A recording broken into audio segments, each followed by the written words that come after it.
All right, all right. Shalawam, shalawam. Right, it's another Shabbat day where we come to exercise our rights, right, to abide by the law, right, the law of Israel per se. All right, so I want to say shalawam, man, to all the elders out there, the elder sisters, right, the elder men. Shalawam to all those, right, that practice Hebrew Israelitism, right, and hold tight to the laws of God no matter what, right, whether it be unto death, right, or unto life. They hold tight unto the laws of God, man. Shalawam to the young brothers and sisters out there honoring their father and their mother. All right, shalawam to the brothers that's going out there and teach, right, and study to show thyself approved to be able to teach, man. Shalom to the wives, right, being excellent towards their husband, right, honoring their husband, reverencing their husband, respecting their husband, man, as their Lord and their master, or the one that have rule over them, right? Just like Yahweh Shai, we respect, we love him, reverence him, right, because he's the one that have rulership over us, right, pursuant to First Corinthians chapter 10 and verse number 3. Go ahead. Khan. Shalawam, shalawam. Shabbat shalawam to all the mighty men out there, all the beautiful women out there reverencing their husbands, right? Holding it down in the households, staying day in and day out, 10 toes down in this truth, man, right? Following the commandments of the Most High, having faith in who the world ignorantly calls Jesus Christ, real name Yahweh Shai, right? Hey, we out here bringing you the meat, man. So get up, get you in your scripts, get your notebooks, and get ready for this spiritual breakfast that we're about to bring up, man. That spiritual bread, right? So again, peace and blessings to the children scattered abroad, to the 12 tribes scattered abroad. We in this thing to the end, man. Shalom, shalom. Shalom. No praises, no praises. I'll bring these other brothers up when they get ready. But Con. yeah, so today hey, we brought it out mighty through the spirit, man. We went into these feast days, right? Or these so-called feast days for these heathens, man, right? These folly days, man. Christmas, January spirit. So right now we're gonna get back onto these Torah portions, man, and hopefully to give you guys the understanding, the breakdown. We starting from the beginning, to kind of fill in those gaps that our people be having, not knowing what's really going on with the scriptures, right? So this is why we're starting at Exodus chapter 1 today to chapter 6. So I'm gonna bring it up through the screen. Right. And to the brothers and sisters out there, man, that always because one thing about Israel, right? Israel would get online, man, to get all the good breakdowns, all the meat, the wine, right, the bread, right. But when it comes to the milk, right, Israel don't like milk, man. For some reason, they lactose intolerant, right. When it comes into the milk, man, right. But one thing about us at K.O.Y Israelites, man, we trying to build the kingdom of Yasharallah, and if we don't have the laws in place, right, in the kingdom, then we'll have no kingdom, right? We'll lose the kingdom all over again, right? So this is very right. Is a very unique thing, but it's a very important thing as well that we understand why we are the children of Israel, and as the children of Israel, what we have to do, right? And I'm gonna get one of the elementary scriptures that my beloved brother loved to bring out, right? Um, his brother name is Bayan Rakah, right? It's Deuteronomy chapter 10 and verse number 12, right? And it lets us know as us as Israelites what we're supposed to be doing. It says, and now, Yasharallah, what doeth Yahweh your power require of you, but to fear the Lord your God, to walk in all his ways, and to love him, and to serve the Lord your God with all your heart and with all your soul, right? So we understand that as Israel, we have to learn how to love the Most High all over again, right? And to follow in His way, we have to learn these things all over again, man. I was raised in, Christianity, Baptist, right? Baptist church, and also a little bit of Catholicism, right? Which I learned absolutely nothing in that place. I don't know why our Hispanic brothers still go there. You learn nothing. Like even in Sunday school, all you learn is that everybody's white. That's it. And you get no steak and potatoes out of that place, right? But at least in Christianity, we had some type of connection, but it wasn't the right connection. So now we have to learn all these things all over again, man.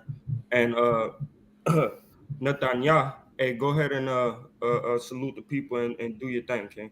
Shalawam, Shalawam, Salakia for my delay, Akim. You know, like like the brother was saying, man. We come out here a lot of times our people don't like the milk, man, right? Everybody want to get into that deep meat. They want to get into the prophecies. They want to get into the deep breakdowns, the dark sayings, right? But nobody want to hear the milk. But that's the foundation, right? And That's right. that's what we got to build off of, right? So we don't even got the foundation set up. Your building just gonna collapse, right? So today, like the brother was saying, we about to get into that milk and truly, like he said, we out here for the nation. Every day, every time we get on here, man, we out here for y'all.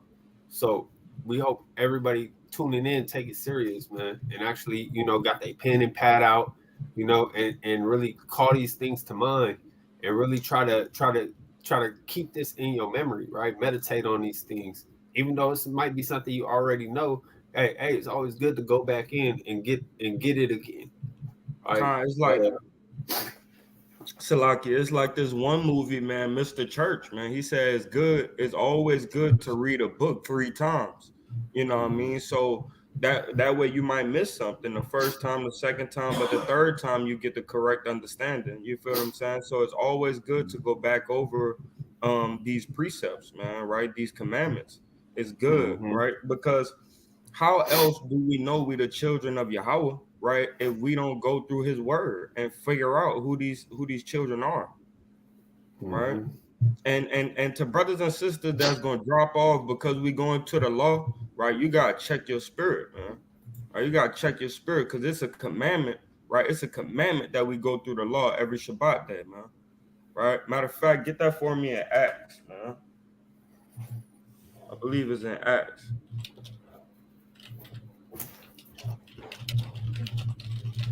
morning, son.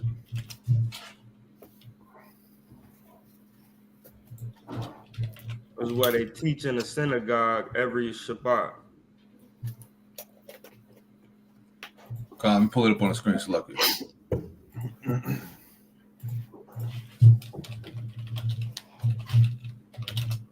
Yeah, there we go. This is the book of Acts, chapter 15, in verse number. Where did I start? Oh, I got you. Go where it says, Yeah, I got it. yeah. This is Acts chapter 15, verse 21, right? And it says, For Moses of old time hath in every city them that preach him, being read. So let me reword that, right? For Moses of old time hath in every city them that preach him, being read in the synagogues every Sabbath day. So this is a commandment that we supposed to read these law, statutes, and commandments every Sabbath day, right? Especially the priests, right, or the Levites, you know. And we this is the thing that we have to do, man, on a Shabbat day, man. If you want to continue, you can, but that's all I really wanted. Oh, Because that's it. it's the Shabbat day, man. And brothers, as soon as we start going through it, right? If we're not excited, right? If we're not saying, hey, and the white man, the devil, and the blah blah blah, and the we and whoop whoop whoop, and precept here, precept there, and all that. If we're not doing all that, man, brothers and sisters drop off, man. Right? But this, hey, man, this is not a planned matter, man. We're trying to restructure. When you go to court, right, and you sit in front of the judge, right, the only time you stand up is when they say, all right, stand up for the honorable judge, blah, blah, blah, give your reverence, right? And then you sit down and they go through the dockets. Oh, he violated the P92/6. And this is the judgment that comes from that, right? Go ahead. Okay, you have been sentenced, right? Okay, and now, George Michael, come on to the front. Okay, so what's your why are you here today? Okay, because this and that, this and that. It's not fun in the judicial system, right? So we going through uh, the same records, right, as them, man. Right, according to Penal Code, right, 110 verse 110 and fucking point 7. You know what I mean? You cannot walk across the street with a dog unleashed, right? This is our book, man. This is what we're going through, man. Right? I just want to let that be known. All right, so because brothers and sisters, man, watch, you're gonna see they drop off. Con. That's right. That's right. So look, man, we got to stay in this thing, man. I know y'all hearing about rumors of wars, right? Things is ramping up in this time, man.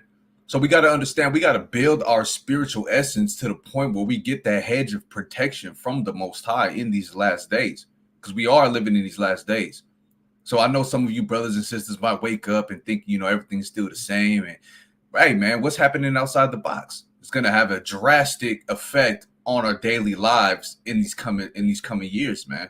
So we got to be built up in the spirit. We got to know the scriptures, right?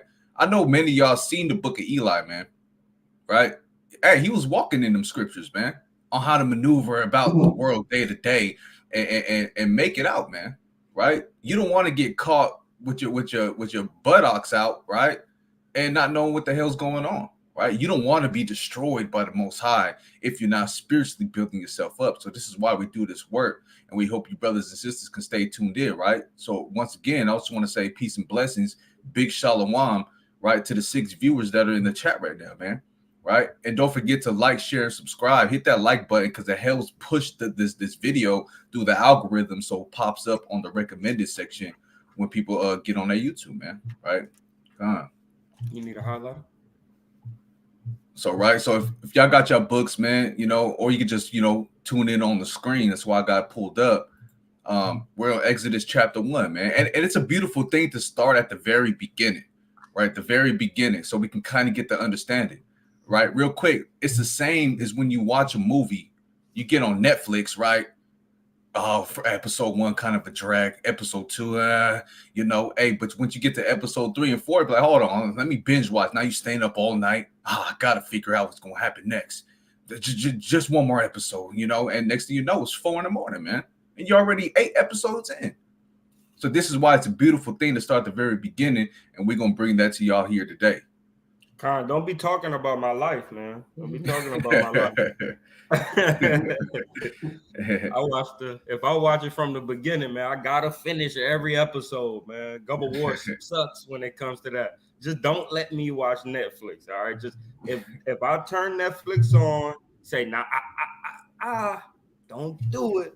Because I gotta finish it. I gotta finish it. Con, let's get into it though. Can you want me to read? I love to read.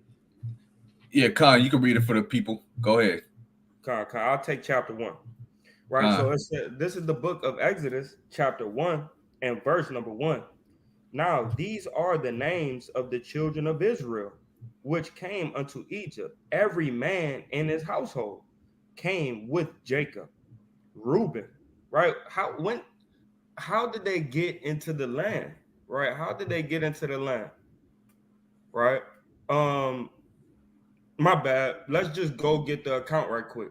So go to I didn't write it down. I believe it should be in chapter 21 of Genesis, or it might be 30, 37. I think it's 37. Salakia, y'all. But we got in the land, right, with from Joseph, right? From Joseph. Oh, let me pull it up. Salakia. Yeah, if you can find that right quick. I'm sure it's I think it's in 40s actually. Genesis 46. It goes straight to the point. Give me something straight to the point about us going in the land of Egypt with from Joseph. You know what I mean? The baskets. Genesis 46 and yeah, give me straight to the point. 34, I believe. 1 second.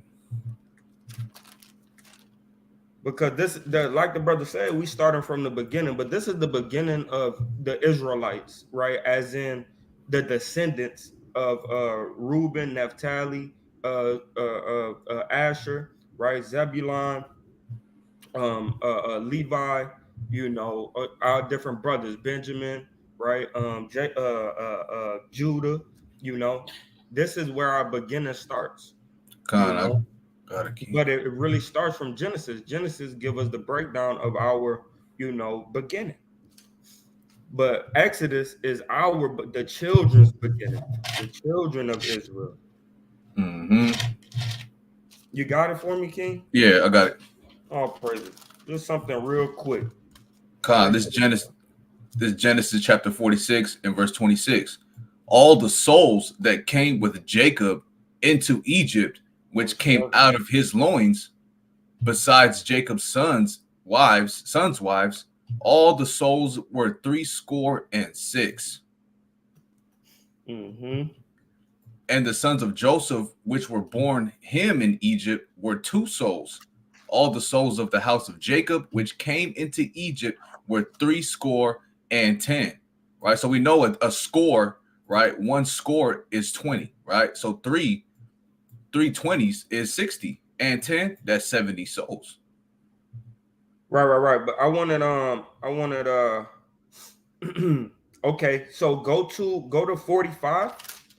Go to chapter 45 and go to verse number 3. God. This is Genesis 45 and 3. And Joseph said unto his brethren, I am Joseph. Doth my father yet live? And his brethren could not answer him, for they were troubled at his presence. Yeah, they was like, damn, what is he going to do to me? Because if we read in context what happened, right, Joseph was sending his brothers back and forth to grab the other brethren all the way down to Benjamin, right? So he said, hey, look, I'm Joseph. So they was like, damn, is he going to kill us, right? Keep reading. God, reading on. Right. Verse 4. And Joseph said unto his brethren, come near to me, I pray you. And they came near. And he said, I am Joseph your brother, whom ye sold into Egypt. Go ahead. Now therefore be not grieved, nor angry with yourselves, that ye sold me hither. For Yahweh did send me before you to preserve life. And that's why Yahweh has sent Joseph, right? Unto the land. It wasn't him. It wasn't Reuben, Judah, and who else was it? Simeon. Okay, Reuben, Reuben, Judah, and Simeon, right? It wasn't them that did it. It was the Lord did it through them, right? Drop down to verse 9. Verse 9. Haste ye and go up to my father and say unto him, thus saith thy son Joseph, Yahweh hath made me Lord of all Egypt. Come down unto me, tarry not. Yeah, so this is how our brethren came into the land, right? It's because Joseph said, hold on, go grab the whole fam, right? And come on, bring them down. Don't tarry, right? Why would I let my family die in the land, right? When I could bring them into the land that I'm in Egypt, where I got lordship, right? Drop down to 12. Verse 12. And behold, your eyes see, and the eyes of my brother Benjamin, that it is my mouth that speaketh unto you. Mm-hmm. And ye shall tell my father of all my glory in Egypt, and of all that ye have seen. And ye shall haste and bring down my father hither. Go ahead. And he fell, verse 14, and he fell upon his brother Benjamin's neck and wept. And Benjamin, he loved Benjamin, right? He absolutely loved Benjamin, man. Go ahead. And Benjamin wept upon his neck. Moreover, he kissed all his brethren and wept upon them. And after that, his brethren talked with him. All praises to the Most High, man. That gave me goosebumps. Drop down to 21. God. Verse 21.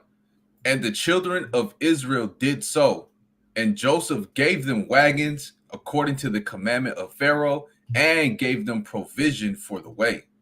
So they went and grabbed all their family and brought them back unto Egypt, right? And I yield right there. So if nobody have anything else, let's go ahead and go back to Exodus, right? And so we really want Genesis 45. My bad, I'm gonna precept my Bible with that.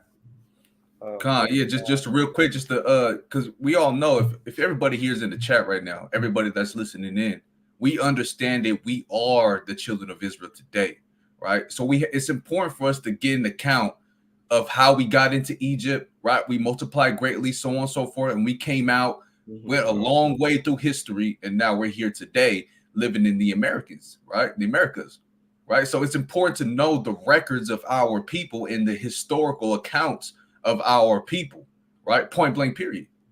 Right? Oh no, they just started on slave ships. No, man, we're reading our history right now, and that's very important for us to know. All praise.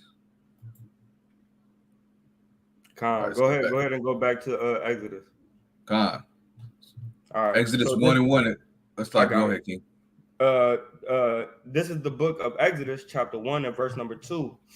Reuben, Simeon, Levi, and Judah, Issachar, Zebulun, Benjamin, Dan, Naphtali, Gad, and all the souls that came out of the loins of Jacob were 70 souls. So the brother just read it in Genesis chapter 46, right? How we got that number of 70, right? When he said three score and six, and then boom, boom, and bap, right? We understand that that's what is being reiterated right here. It says, of the loin of Jacob were 70 souls, for Joseph was in Egypt already, right? So, like the brother was reading in 46, I'm gonna go ahead and precept that. That's Genesis 46. Salakia, y'all. I'm always sharpening my sword as much as possible. Okay, so verse number 6. Joseph died, and all his brethren, and all that generation. So everybody passed away, right? And then it said what? And the children of Israel were fruitful, but their descendants were fruitful, and increased abundantly, and multiplied, and waxed exceedingly mighty, and the land was filled with them, right?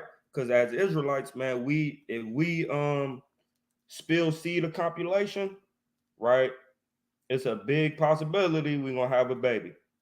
All right. So verse 8. Now there rose up a new king over Egypt, which knew not Joseph. And he said unto his people, behold, the people of the children of Israel are more and mightier than we.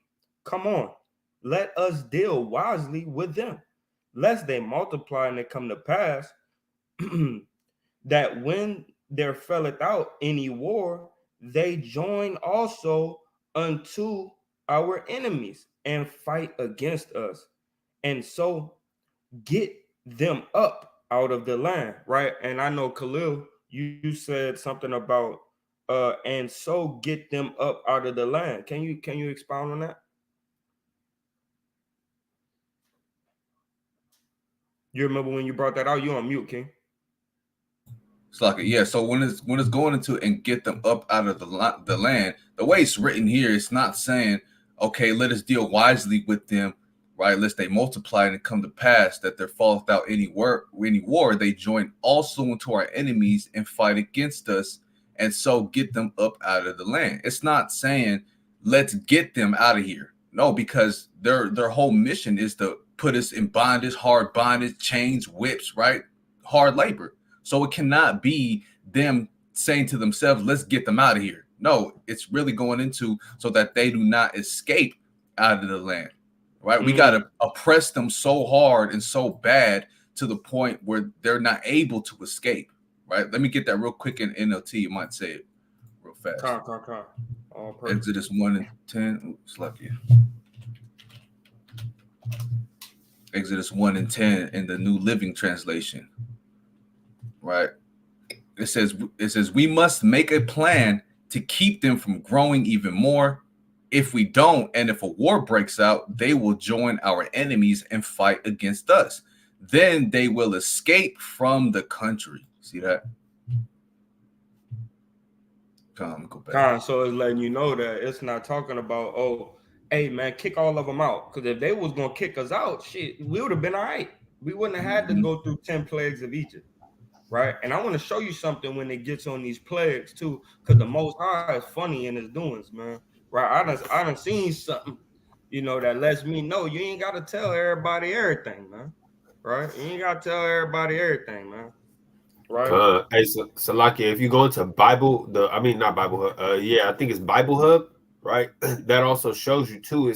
It says the way is worded is differently than the KJV too. It says it's pretty much the same, but it says that they may join war and fight our go up against us, right? Join to our enemies and go against us, and so go up out of the land, right? Like, oh, they're gonna join our enemies, fight against us, and then they'll make it out of the land. Mm-hmm. That's right. That's right. Right. So there's no confusion there. We had to bring that out. So I'm gonna keep reading. So this is Exodus chapter 1 and verse number 11, and it's and it says, therefore they did set over them taskmasters to afflict them. Because if it was any other way, like the KJV is saying it would have said then they kicked them out of the land and got them up out of there. So what the brothers is saying and brought out is true. Therefore, they set over them taskmasters to afflict them with their burdens, and they built for Pharaoh treasure cities. Right, one of the cities' names is Pithom, and the other city is Ramses. Right. Real quick, let me expound on that part real quick, right? So, what you can clearly see here today is what the experience we were experiencing in this Egypt is what we're experiencing now, right? Taskmasters basically is an overseer over your task, right? You got managers, you got CEOs, you got assistant managers, and you're just a slave there working a 9 to 5 trying to make ends meet, man, right? They're overseeing that you do what? Your task, right? To afflict them with their burdens. And they built for Pharaoh treasure cities. When it says treasure cities, these are cities for storing things, right? To store their treasures up into, man.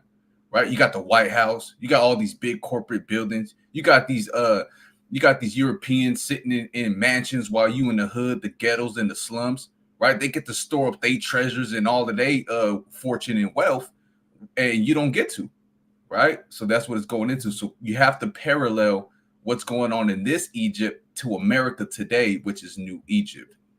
Now you. So reading on, it says Pithom and Ramses, but the more they afflicted them, the more they multiplied and grew, and they were grieved because of the children of Israel. All right, jammed up. And it says, and the Egyptians made the children of Israel to serve with rigor. Right? Get that word rigor right quick.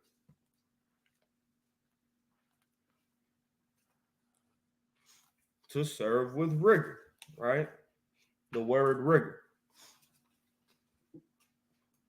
Rigor is the word parak, and it means harshness, severity, cruelty. Yeah, with cruelty, right? Go back. Real quick, to break apart, right? So these things they put upon us and what they put upon us today, right, is to break apart what our spirit, man, our mental fortitude. Oh, I'm just nothing, I'm just a slave in this system, man. And this is one of the tools they use to break our spirit.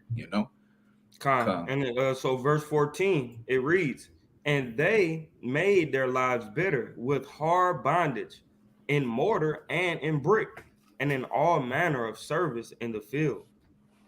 All their service wherein they made them serve was with rigor, right? Was with cruelty to break them apart, right? And the king of Egypt spake to the Hebrew midwives, of which the name of one Shiphrah, hold on, Shiphrah, and the name of the other Pua, right?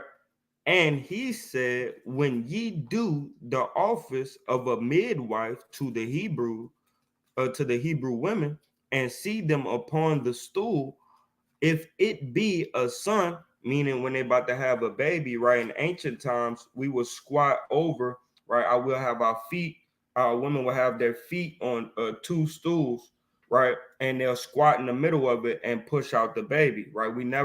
It never was the custom of the Israelites, right, to lay on the bed and try to push out a baby. Why you think now they got to push on the top of your stomach for your child to come out? Because it's not natural, it's unnatural, right? And it says, and he said, when ye do the office of a midwife to a Hebrew woman, meaning help her deliver, right, and see them upon the stool, if it be a son, then ye shall kill him. But if it be a daughter, then she shall live. But the midwives feared Yahweh, right? These Egyptian women, they feared God, right? They had a good understanding of Yahweh's work, man. Right? It says they feared Yahweh and did not as the king of Egypt commanded them, but saved the men children alive. And the king of Egypt called for the midwives and said unto them, why have ye done this thing, and have saved the men children alive? And the midwives said unto Pharaoh, because the Hebrew women are not as the Egyptian women. Hey, these Hebrew women, they cold-blooded. They look, man, they was ready to square up every time. They just dropped the baby and they was ready to square up, right? To keep their children. So we not about to fight these women every time they having a damn man child, right? And that's me, right? Usurping my damn thought about it, right? It's not, they don't say it, right? Don't say Gubba War going off, right? I'm just saying that, look, man, nigga wasn't trying to have you kill my baby. I just carried for 9 months, right? So I'm pretty sure it was some things going down. You understand? It says, verse 18, and the king of Egypt called for the midwives and said unto them, why have ye done this thing, and have saved the men children alive? And the midwife said unto Pharaoh, because the Hebrew women are not as the Egyptian women, for they are lively, right? Look up that word lively. Probably, I'm telling you, I was ready to mix them Egyptian women. Right, talking about killing their baby. What's wrong with you? You gonna kill Con. my baby?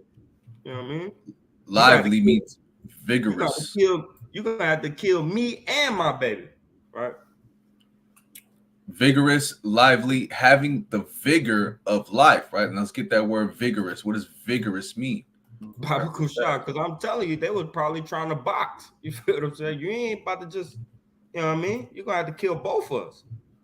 And Vigorous means you know our women, they'll go in the crowd of three and jam them all up. right. Con. Vigorous means strong, healthy, and full of energy. Yeah, they was getting it in, man. I mean, if that doesn't confirm what the hell I'm saying, I don't know what will. But that seems about right. Am I? Does it Mhm. seem like I'm making stuff up, or No, I that's what it mean, says. that's That's what what it it's says. saying. Watch this. Involving physical strength, effort, or energy. They was like, I'm done fighting these women. Every time they got a man child, fucking getting whooped. You know what I mean? Con. God, so it says, and the midwife said unto Pharaoh, because the Hebrew women are not as the Egyptian women. We strong, for they are lively, right? Strong, vigorous, full of energy, right? Ready to whoop tail, and are delivered the midwives come in unto them, right? Get that for me. Delivered the midwives, right? Give me whatever that is. Delivered because I think Con. that's talking about they was laying hands on them women. No, they was giving birth before the midwives even got there. Right. Okay, Before, okay, not yet. Before that. okay. So they were like, Con. shit, don't even tell them nothing. Let me go ahead and drop this. Go ahead and drop this baby and put it to the side right quick. Mm-hmm. We don't give up easy, man. Israel, we some fighters, man. Natural born fighters, man. That's right. That's right. Hold on, let me highlight that right quick and I'll read again. Give me a second. All right, what verse I'm on? 20. That's right. Therefore, Yahweh, the power of Israel, right? Or however you want to say it, dealt well with the midwives, right? They blessed them. And the people multiplied and waxed very mighty. And it came to pass, because the midwives feared Yahweh, that he made them houses. And Pharaoh charged all his people, saying, every son that is born ye shall cast, into the river, and every daughter ye shall save them alive. Right? Got to Mm-hmm. reiterate. All right. Well, I want to see them float. You know what I mean? Next time we just gonna drown them. We're gonna see them float. Khan, Shalawam, Martyr, Shamat, right? Salute the people, King. Shalom, shalom, shalom. I give all praises to Yahweh Bashem Yahushai.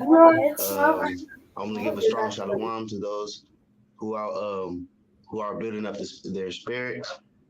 To go out there to give the shaking of the hand.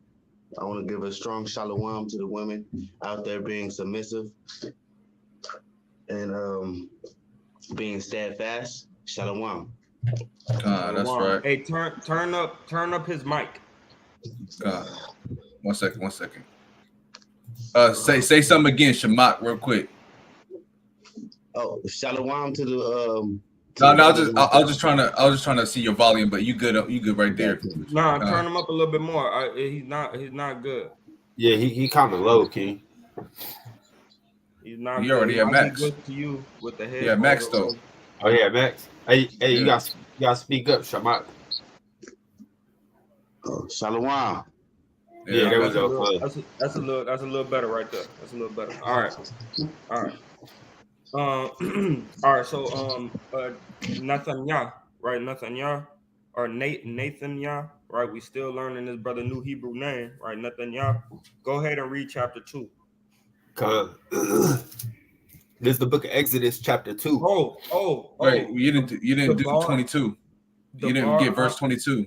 Okay, you didn't it says, do verse and 22. Pharaoh, I did, and Pharaoh charged all his people, saying, every son that is born ye shall cast unto the river, and every daughter ye shall save alive. I read it. But and with that, I want to say the bar Yahweh will not Shemai. All that Yahweh said is what we do and hear. All that Yahweh say is what we do in here. All that we hear, all that Yahweh say, we do and hear. It's on you, Shemai. All that Yahweh said. Is all that Yahweh said, we will do. Shalom. That's right. All right. Nathaniah, go ahead. This is Exodus chapter 2.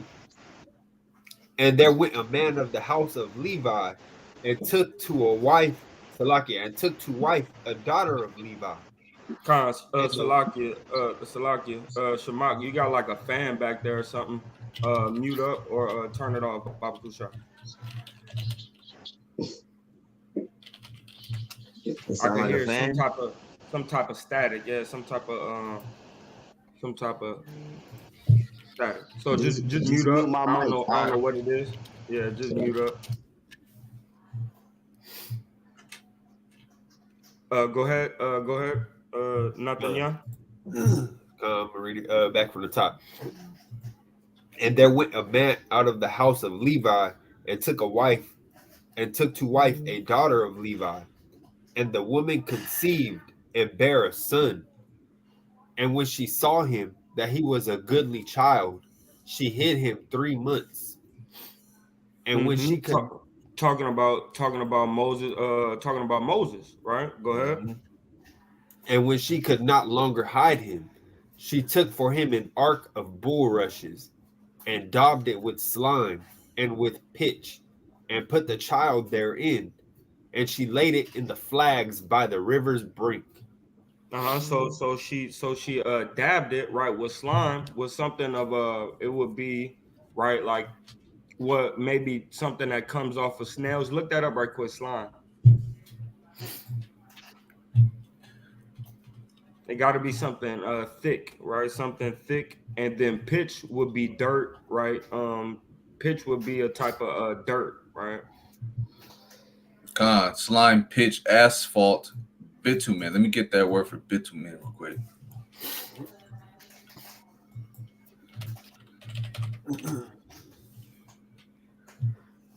Like asphalt, like when they be putting the stuff on the streets. Mm-hmm. So something that some type of material like that, which would be probably a type of clay, like a more thicker to make type everything of dirt. stick together. Yeah, exactly, exactly. Con. See, and we want to, and the thing is, Israel, we want to go through all this because the more we do that, right? Because I read this before. I did Shabbat service. You know, my first 2 years in this thing, you know, Shabbat service was an every week thing, and we run across this, but sometimes you forget it. Like, what was that? You feel what I'm saying? Pitch. Another word for pitch is doodle, right? So, but we know she wasn't putting doodle on the damn thing, right? So another word for pit. I mean, another definition of pitch is dirt, right, or clay. So it's good Con. to Mm-hmm. go through these words, is what I'm saying. So go ahead, King Salaki. Con. Verse 4. And his sister stood afar off to wit what would be done to him. And the daughter of Pharaoh came down to wash herself at the river, and her maidens walked along by the river's side. And when she saw the ark among the flags, she sent her maid to fetch it. So the sister, right, the sister of the mom of Moses, right, sat back and watched just to see what would happen, right, because she's worried about her nephew. Right? And it just so happened that the midwife of Pharaoh said, "Nah, I'm saving this one." Right? But that was through the spirit, and the Most High put the spirit on that woman to say, "Okay, look, this gonna be the savior of Israel, man." Right? I'm pretty sure that lady got blessed, man, and she'll get blessed in this next, in this next life when the end come, man. She probably be blessed again, man. Right? Because that mighty act that she did for Moses, man, through the spirit. Right? Mhm. And that's a Con. hypothesis. Once again, that's my observation. Right. Hey, Just so. so like in verse 4 says his sister. So I'm thinking that's talking about Moses. It was Moses' Oh, sister standing his, far off. his is Moses' sister. Yep. Because we Right. had to say the daughter's alive. Right. You're right. Yeah. Mhm. His sister. Right. Con. So Moses' sister. Right. Which if you see your brother in the basket, you want to know what the hell gonna happen to it. My bad. Mm-hmm. Misspoke. Right. But I'm pretty Con. sure that Yeah. Egyptian woman, right, is gonna get a blessing. Right. Con. That probably the But Canaanite. That probably the Canaanite woman that got the daughters. They got the daughter saved in Matthew chapter 15 and verse 23 on down. Con. Go ahead, go ahead, go ahead. Con. Verse 6. And when she had opened it, she saw the child, and behold, the babe wept. And she had compassion on him and said, "This is one of the Hebrews' children." Then said his sister to Pharaoh's daughter, "Shall I go and call to thee a nurse of the Hebrew women, that she may Hey, nurse the child for thee?" hey, man, she did her thing for her mama, man. You mind? Uh, You know what I mean? Because she got milk. You know what I mean? You mind? Right? Let me bring my brother back to my house. You know what I mean? uh, This is my perfect way. Right. And they said that Jacob, right, deceived Esau, right? But this been our type of thing, man. We're gonna talk our way into a good spot, man. Right? When you go to the person that you work for, you say, "Hey, look, man, I've been doing this, and that, man, and I'm pretty sure that this year I can make you another 100,000 if you put me in this position, right?" And that's how we, supplanter. We got the good gab, the good gift of gab, man. Go con. ahead, King. Verse 8. And Pharaoh's daughter said to her, "Go." And the maid went and Read called the verse 6 child's again. mother. So I can read the verse that before I started expounding. Read the Con. read the verse. Then verse 7. Then said his sister to Pharaoh's daughter, "Shall I go and call to thee a nurse of the Hebrew women, that she may nurse the child for thee?" And Pharaoh's daughter said to her, "Go." And the maid went and called the child's mother.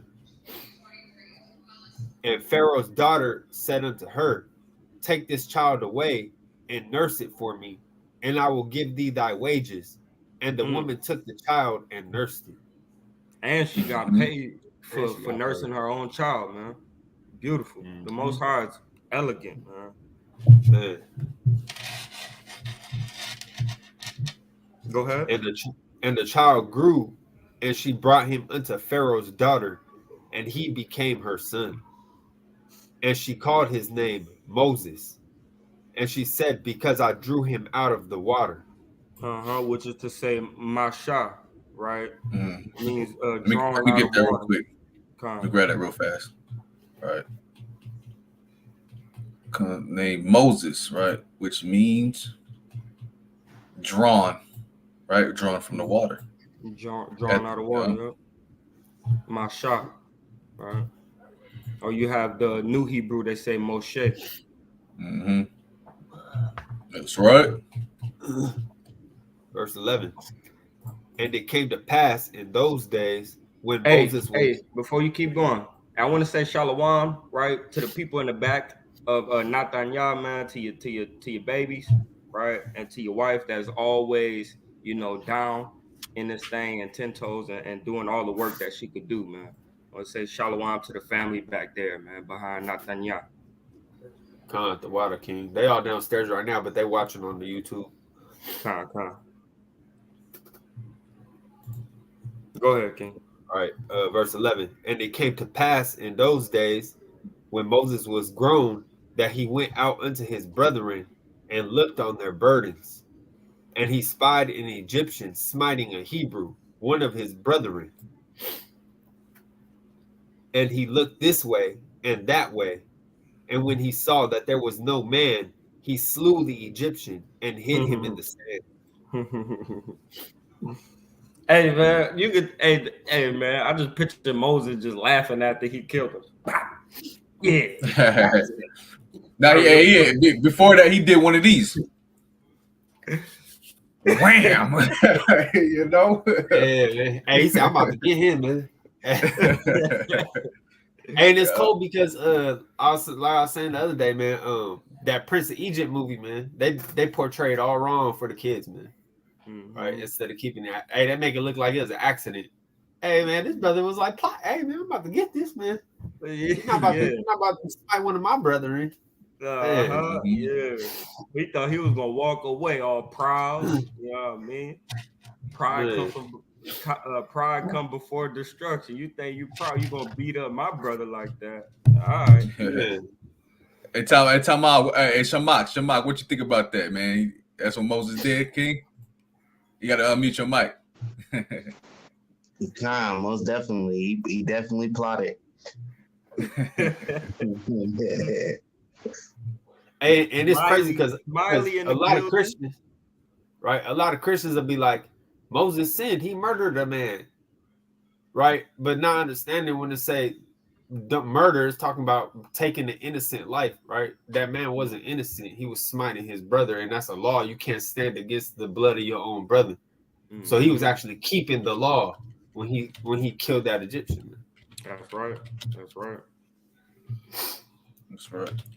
Go ahead, King. You gotta see too. He probably watched him get that full ass whooping, so he could just, and Salakia for my language, if the kids can't really listen to that word, a full butt whooping, right? And then say, okay, you beat him pretty bad. Yeah, you beat him, but I'm gonna kill you, right? Mm-hmm. All right, but go ahead. Come on. And when he went out the second day, behold, verse 13. And when he went out the second day, behold, 2 men of the Hebrews strove together. And he said to him that day, Salakia, and he said to him that did the wrong, wherefore smitest thou thy fellow? And he said, who made thee a prince and a judge over us? Yahweh. Intendest thou, Salakia, go ahead. I was just saying Yahweh. Intendest thou to kill me as thou killest the Egyptian? And Moses feared and said, surely this thing is known. Hey, that's just like on the street, nigga murk somebody, you know what I mean? Like, I ain't saying nothing. You said something, I ain't saying nothing. But all the way around the hood, you like, hey man, Jake killed Bobby, man. Right? But nobody told the cops, right? Nobody telling Pharaoh, but all the Hebrews, all the Israelites, they like, hey bro, niggas, Moses killed that nigga, bro. You see that?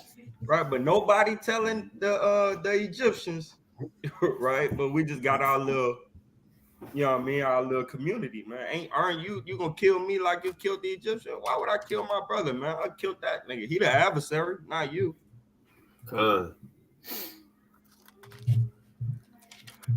But y'all know about that in the hood? I don't know if y'all. I'm from New Orleans, Louisiana, so Yeah.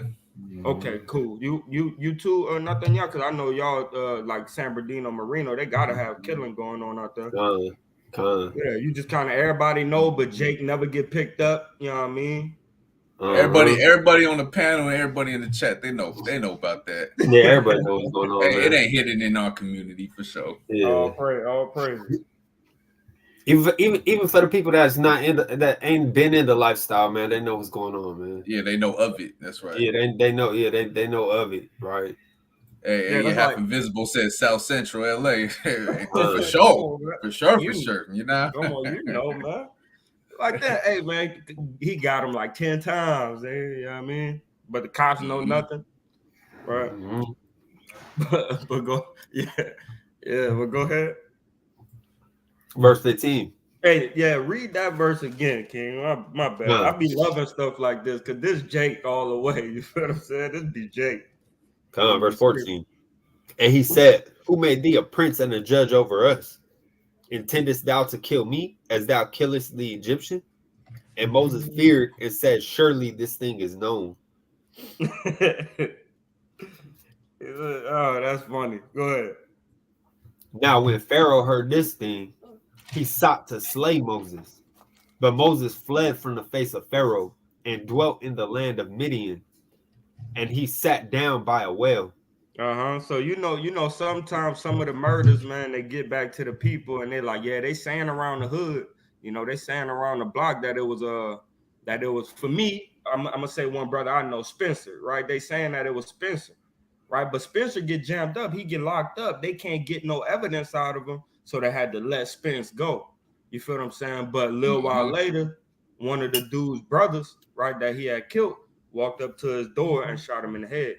You feel what I'm saying? So we know that these things happen as well in the hood. Sometimes when a word go around, they kind of pick them up, throw them in jail. They don't get nothing, let them back out, and the brother end up dead anyway, right?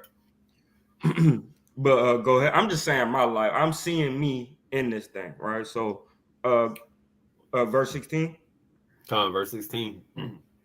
Now the priest of Midian had 7 daughters, and they came and drew water and filled the troughs to water their father's flock. So it made me wonder when I heard the priest of Midian, right? It's like, is that a Levite that's in Midian? Or is this, and it just made me wonder, it's probably a Midian. Like, what God was they serving in Midian, right? Maybe one day we'll figure that out. But let me get that word real fast. Just we can find it out right now. Yeah, it made me think though. Just an officer, right? A principal or chief officer or chief ruler of Midian. Okay. Come on. Because that all the other gods also got priests and stuff like that, where they do sacrifices and stuff like that. Go ahead, verse 17, King. You got that? You got that message, Cap? Probably so. Go ahead, King. Go ahead. And the shepherds came and drove them away. But Moses stood up and helped them and watered their flock. Nah, hold on right quick. Let me I'm gonna share my screen. I'm gonna pull it up on my water.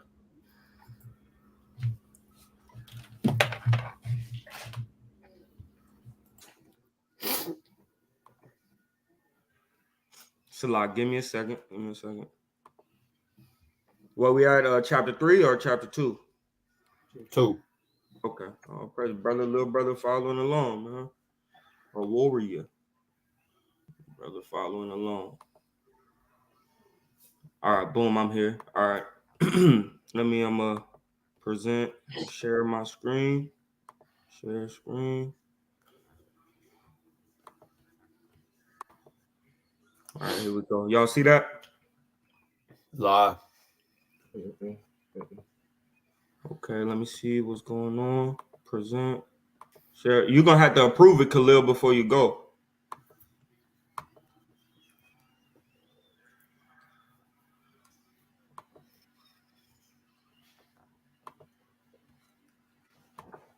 Y'all see it? Hey, Khalil, you gotta approve it before you go, King. You got to put me up there. He already walked off. Dang. All right, so just read it, King. What verse we on? We on verse 17. Con, go ahead. That's the verse I just read. I'm gonna reread it. Con, go ahead. And the shepherds came and drove them away, but Moses stood up and helped them and watered their flock. Con, And hold when on, they hold on. It's like, yeah, I'm back, King. I got it. The water, though, King. I got you. All right, Con. I thought you was gonna be a little longer. All right, Con. Go ahead, go ahead, go ahead. Verse 18, King. Come. And when they came to Ruel, their father, he said, "How is it that you are come so soon today?" And they said, "An Egyptian delivered us out of the hand of the shepherds, and also drew water enough for us and watered the flock." Mm-hmm. And he said unto his daughters, "And where is he? Why is it that ye have left the man? Call him that he may eat bread." And Moses was content to dwell with the man, and he gave Moses Zipporah his daughter.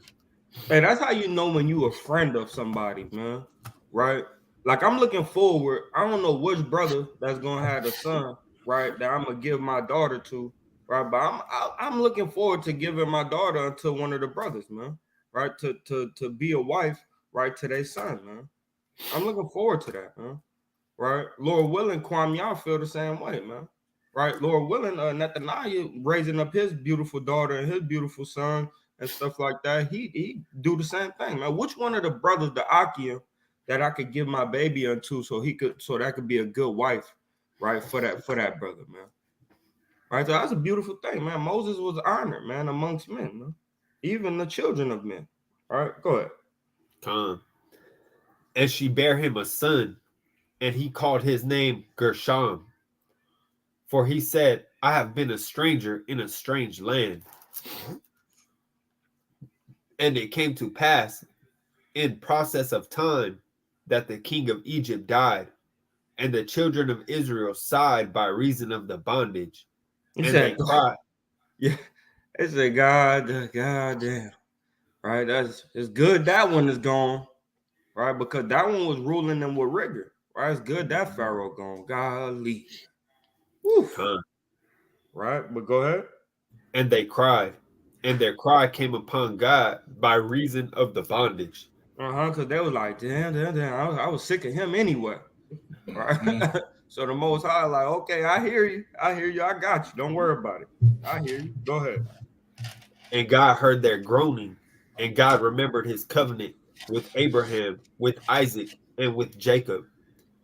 And God looked upon the children of Israel, and God had respect upon them.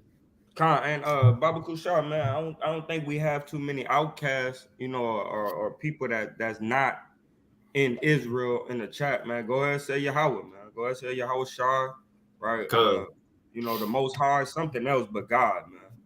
come, Right? Something else but God. The why. come. So, Real quick, just real fast, just for the chat, right? So when we say Yahweh, that's the real name that should be inserted here, right? Just like they say, Lord in all capital letters means Yahweh in the Hebrew text. So when we say Yahweh or Yahweh Shai, we ourselves are inserting the words that need to be placed there. So you guys aren't in confusion or any of those things along those lines, right? This is why we're saying Yahweh and Yahweh Shai instead of God and Jesus. Uh, all that right. Yahweh say, we will hear and do. All that All that Yahweh Yahweh said, say we'll hear and do. the bar Yahweh with Nashemai, all that Yahweh said, we do and hear. The bar Yahweh when not Shemai. We would do what all Yahweh said we would do and hear. That's right. I got a Shemach on chapter 3. So Shemach, Yep. you ready? That's exactly what I was going to do. And Shamak also, go ahead and say that all that Yahweh said we would do in here.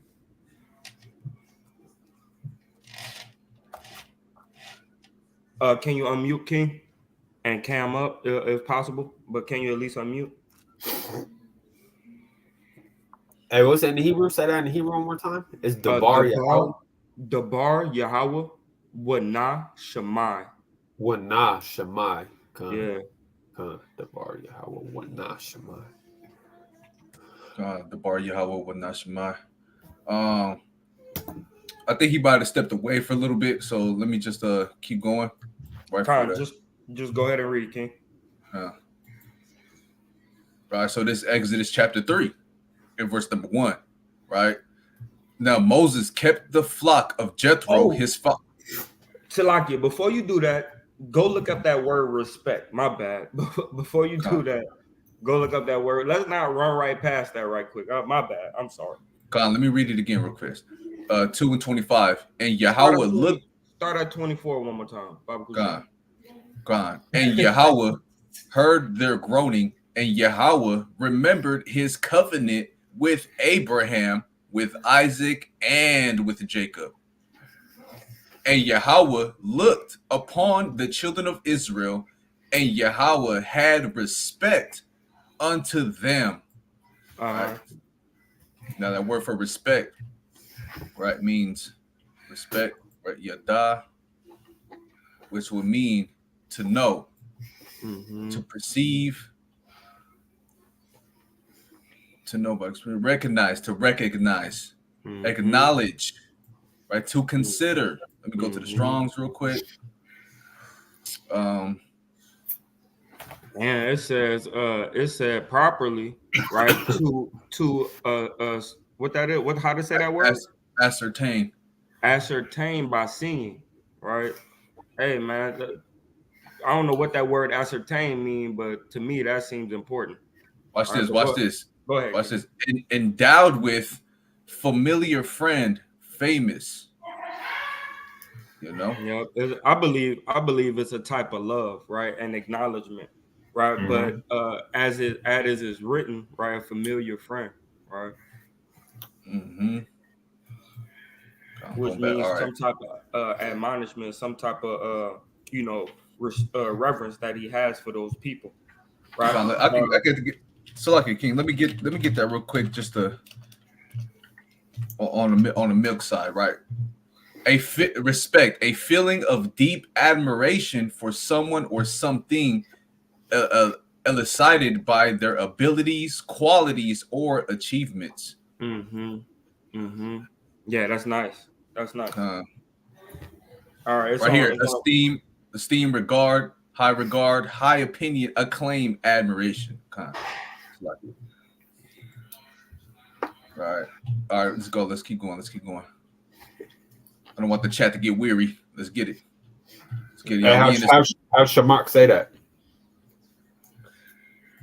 Oh, yeah, you back? Yeah, Shamak. All that Yahweh said, we do and hear. All that Yahweh said, we will do and hear. All right, hey, Shamak, Exodus chapter 3. Go ahead, it's on you. Chapter 3 from the top. This is the book of Exodus, chapter 3, and verse 1. Now Moses kept the flock of Jethro, his father-in-law, the priest of Midian, and he led the flock to the backside of the desert and came to the mountain of Yahweh, even to Horeb.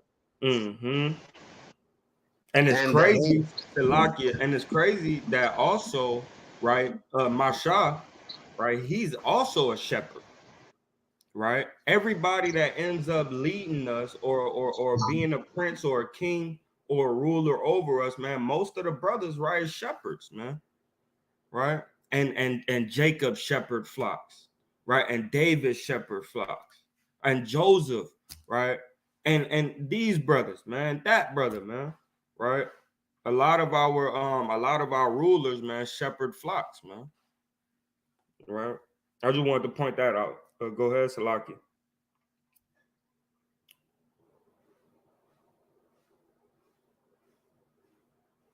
Why I'm not hearing nothing, Salaki? Salaki. I have been on mute. I have a quick precept real fast for that shepherds, right? So Proverbs 27 and verse 23 says, right? And this is what Moses is doing, and this is what Yahweh Shai was doing, right? Hey, drop. Yeah, there we go. Yeah, Proverbs 27:23. Be thou diligent to know the state of thy flocks, right? And this is what Moses did, right? He seen the burdens that was upon his people, right? He knew this. No, I'm just gonna, yeah, it is what it is. You know what I'm saying? Hey, they getting BA. No, man, he diligently, looked at his people in that way. And look well to thy herds, meaning what? Look well at the state of your people and what they in, right? And this is what we do, right? We being shepherds to our people too. So while we go out there week in and week out, tending to the sheep, the same way Christ did it, and the same way Moses did it.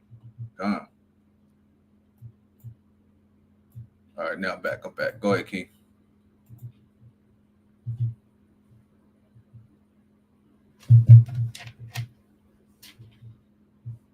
Con, I'll read on. I don't know what happened to Shemot. Let me read on. Yeah, Con, go ahead. Con. Exodus 3:2. And the angel of Yahweh appeared unto him in a flame of fire out of the midst of a bush. And he looked, and behold, the bush burned with fire, and the bush was not consumed.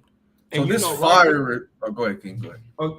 right here, when I was reading it, I was like, it couldn't have been an actual fire, right? It had to be like a bright light, and Moses just described it as being a fire, right? Because we know the light is in wisdom, right? And Yahweh Shai, he's one of the chiefest, right, of wisdom under Yahweh, right? So I'm like, when I was looking at it, I was like, damn, it had to be like a bright red light. You feel them, like a bright orange light, coming out of this bush, right? For the Most High, I mean, for Yahweh Shah to speak through him, to him through this bush. I don't know. When I was reading it, that's kind of how I saw it. Like, it couldn't have been an actual fire because there was no smoke, right? It was nothing burned, right? So it had to be just like Moses when he came from the mountain. His face was shining.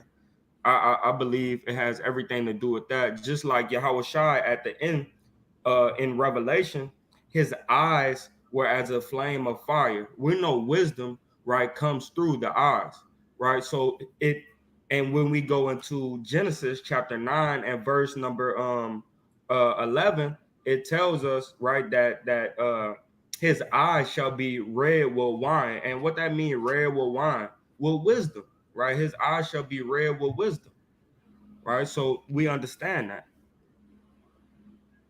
Con. Sounds about right. All praises. Okay, 3. And Moses said, I will now turn aside and see this great sight, why the bush is not burnt. Like, I'm not understanding why this thing is not burning, and he didn't look at it before he said a burning bush, right? It was just like a bright light coming from this dang tree, right? Just like when we look up the ark of the covenant in the middle of the cherubims, it's a bright light, right? Mm-hmm. So I have every inclination to believe it was just a real bright light. But go ahead. Real quick, I just want to give the people a good image on that. So I'm going to drop us down for 5 seconds so they can see the tabernacle on the background of this live, to see that bright light that is considered a pillar of what? Fire, right? Hold on 1 second. Yes, sir.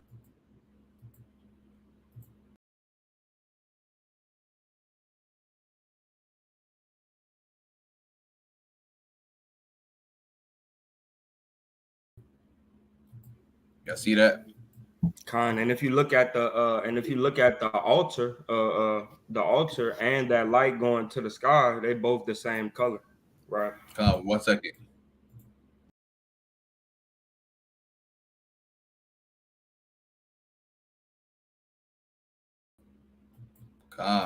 All praise. Beautiful image, man. That's one of my favorite pieces. I'm about to get that and put it on my wall, man. I ain't I ain't even see nothing.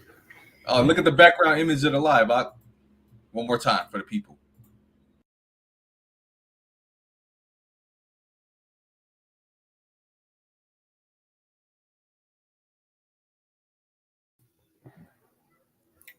Con.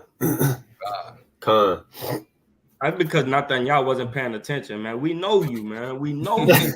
No, I didn't know He y'all. I started, thought he was about to pull up a video or something. he Hey, started but no, texting us. I He was thinking started the same texting. thing though. I was thinking the same thing though, because like, what did people use lights back then, right? Fire, Right. right? So that and candles. So if it was Lamps. just a light, they ain't seen that before, man. They gonna describe it as fire because that's how All they praise. get their light. Beautiful. All praise. I Give couldn't it out. even be funny with him. He cut me off to show some wisdom. I can't even be funny with him. Go ahead, King. All right, so Moses turned to the side. He looked away and he's like, hold on, man, am I tripping? Oh, let me look back. You know what I'm saying? Like, why the thing ain't burnt up? Right? Verse 4. And when Yahweh saw that he turned aside to see, Yahweh called unto him out of the midst of the bush and said, Moses, Moses, and he said, here am I. And we know that this is Yahweh Shah, right? Because it's confirmed in the book of Matthew, right? That it's Yahweh Shah that spake with them in the bush, right? Yeah, it's because I seen the Lord. Slack you. And in verse 2, it tell you, right? Right. It said, and the angel of the Lord appeared unto him. Right, verse 5. And he said, draw not nigh hither. Put off thy shoes from off thy feet, for the place wherein thou standest is holy ground. He said, don't come closer, right? Stay right there. Take off your shoes, because where you standing is holy. Moreover, he said, I am the power of thy father, the power of Abraham, the power of Isaac, and the power of Jacob. Right. So for the people in the chat, we're using the word power here because that's what God means, right? A power, meaning a strength, right? A divine strength for these people, right? Abraham, Isaac, and Jacob, and the children of Israel, right? And Moses hid his face, for he was afraid. You didn't read the rest of that. I did. Oh no, you did. My bad, Salaki. I'm off. I'll read it again. I am the power of thy father, the power of Abraham, the power of Isaac, and the power of Jacob. And Moses hid his face, for he was afraid to look upon this power. You know. Go ahead, Shamat.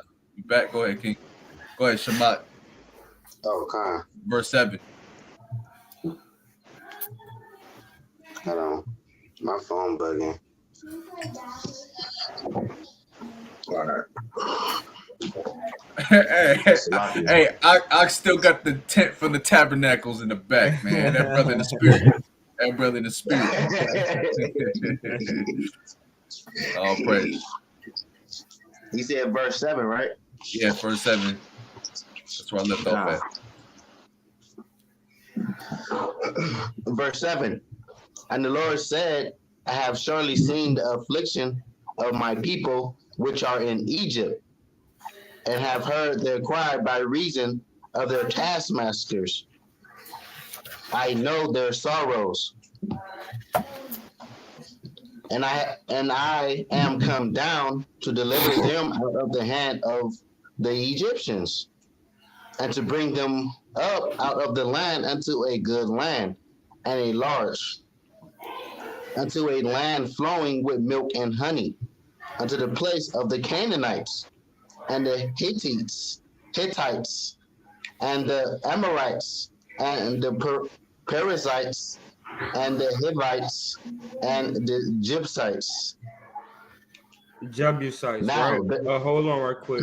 So look up that word a large, right? A large, because I was wondering why they worded it like that. You know, in the Hebrew, we simple, right? That's why it's called halal Yahweh B'Shem Yahushua, which is to say all praises Yahweh in the name Yahweh Shah, not in the name of Yahweh Shah, but in the name Yahweh Shah. We're very like straight to the point in our Hebrew, right? Like the brother Shema K.O.Y, right? It's what? It's rejoice soldier, right? But I named him that, a rejoicing soldier, right? But in the Hebrew, we don't have all that. God. So large means broad and wide, right? A roomy, right? Enough land lot to have all of you people to dwell inside of, right? A broad, large, a free, right? Free for what? Liberty means freedom, right? Free for you to roam around, go where you need to go. You're not too tight. Oh man, damn. No, he gave us a land lot in the earth that's well equipped for to inhabit all of us because we are a large and multiplied people, and we're going to keep multiplying, right? Right. And when we was going into the land, we were 600,000 souls deep. Mm-hmm. And the thing about that is, look how many so-called blacks, Hispanics, and Native Americans, 12 tribes that are in the earth today, right? Billions with a B. And we're still going to go back to that land and still have enough room. Mm-hmm. Even though it's going to be one part of that, but yeah, most definitely, it still be like 20 something million. You know what I mean? Go ahead, Shamak. Verse 9. Now, therefore, behold, the cry of the children of Israel is come unto me. And I have also seen the oppression wherewith the Egyptians oppressed them. Come now, therefore, and I will send thee unto Pharaoh, that thou mayest bring forth my people, the children of Israel, out of Egypt. Mm-hmm. And Moses said unto Yahweh, who am I, that I should go unto Pharaoh, and that I should bring forth the children of Israel out of Egypt? Hey, And hold on. So Moses is like, hey man, I'm nothing, man, but dirt and ashes. Who am I, right? That I may bring the children out of this land, man. I'm a nobody, right?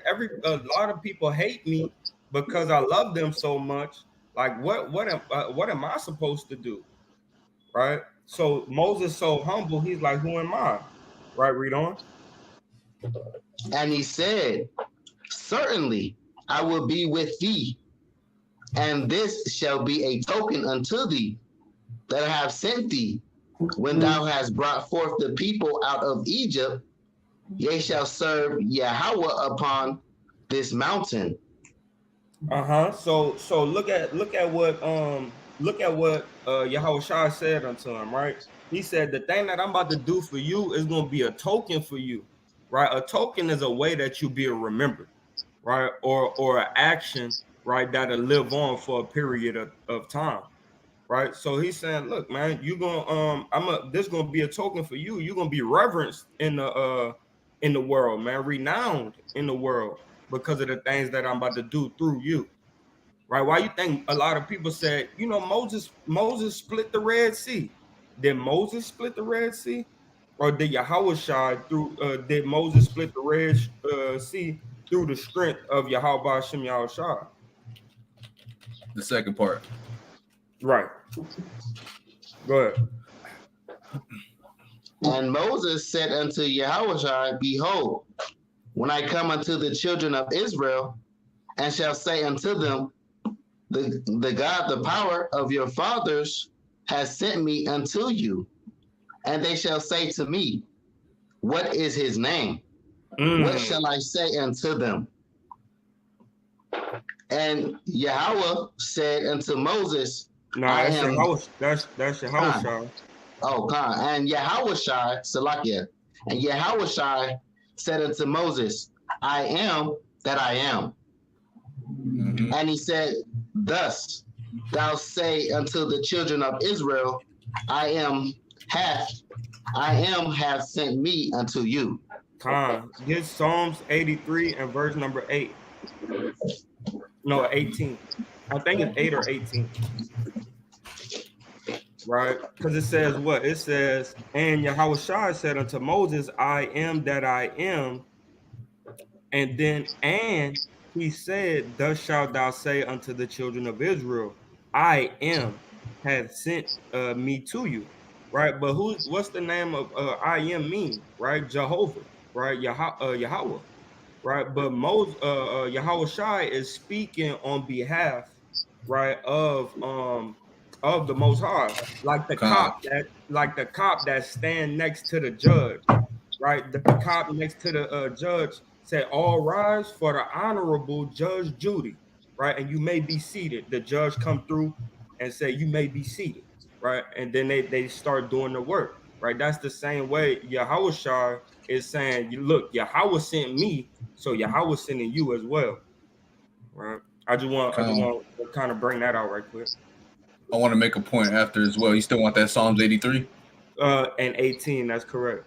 God, this is Psalms 83 and 18. That men may know that thou, whose name alone is Yahweh, art the most high over all the earth. Go to tools, look up Jehovah. Then I want you to go back to Exodus chapter 3 and verse number 14 and look up the I am. God. Right. Hey, real quick, Gaza in the chat, he says, Shalawam, Yahweh Bashim Yahweh Shabrakta. God. Shalawam to the mighty zealots right out there, Sakari, right? Peace and blessings to y'all brothers, man. All praises to the Most High for these powerful brothers.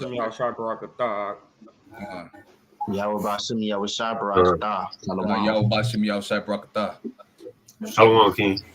All right, so yeah, I got you. So look, Jehovah, right, is the English rendition. It means Jehovah in the modern, but we know it means Yahweh, right? So now let's go back. No, boy, yeah, go ahead. Okay. I want you to actually get the H, whatever. But go ahead. I got you, King. Yeah. You're right. Right. So Yahweh, right? Real quick, bear with me, y'all. Right. Which means the existing one. Exactly. And that's right. The same thing we're about to get over here. But go ahead. Okay, I'll get real quick. The proper name of the one true God, right? Power. That's his name, right? The existing one, or Yahweh in the Hebrew. So let's go back, right? To Exodus, right? Now I am that I am means what? Let's get it. Really you want to go to the second one. I am. Yep, that right there. Yep. Haya, right? Which just means to be, right? Exist, happen, fall out. It just means to be, right? And we can look at that word everywhere else. Just real fast, bear with me. Hold on. Right? Haya just simply means to be. To exist. Can see that. Yeah, to exist.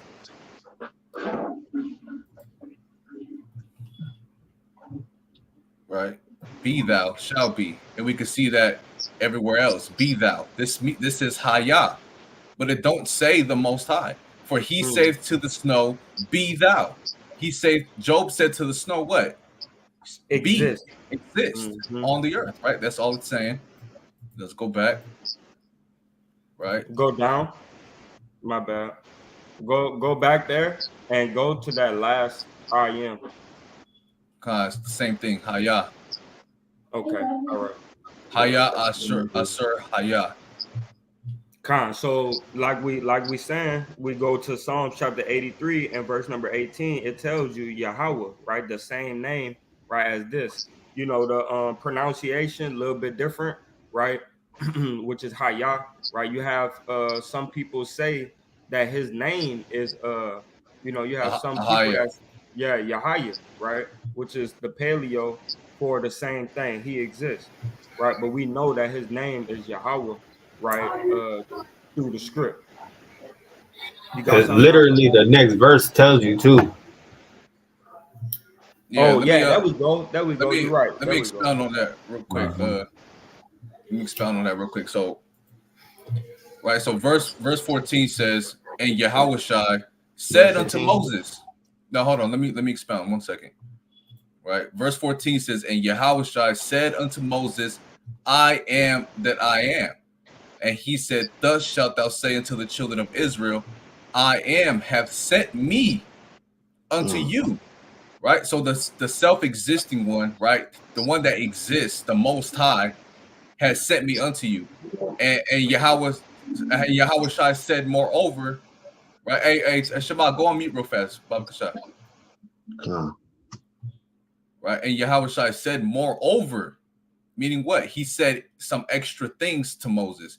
Thus shalt thou say unto the children of Israel, Yahweh, the one that exists, right? The self-existing one, Yahweh, of your fathers, right? The power of Abraham, the power of Isaac, and the power of Jacob has sent me unto you. This is my name forever, and this is my memorial unto all generations. Now I just want to pull up real fast, right?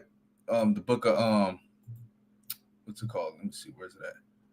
And the Lord, when you look it up, like the brother Nathaniel was talking about, it actually says Jehovah. It actually says Jehovah. Right. Matthew 12 and verse 19, 25.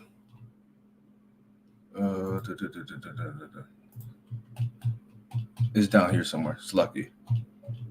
It's at the end towards. Yeah, right here. It says Matthew 12 and 50. For whoever shall do the will of my Father, which is in heaven, the same is my brother and sister and mother. Right. So Yahweh Shai is doing the will of his Father. Right. And this is what we see here happening in Exodus 3 and 15, 14 and 15. Right. Yahweh Shai is sending Moses to the children of Israel, but ultimately Yahweh gave him the power to send Moses to the children of Israel, right?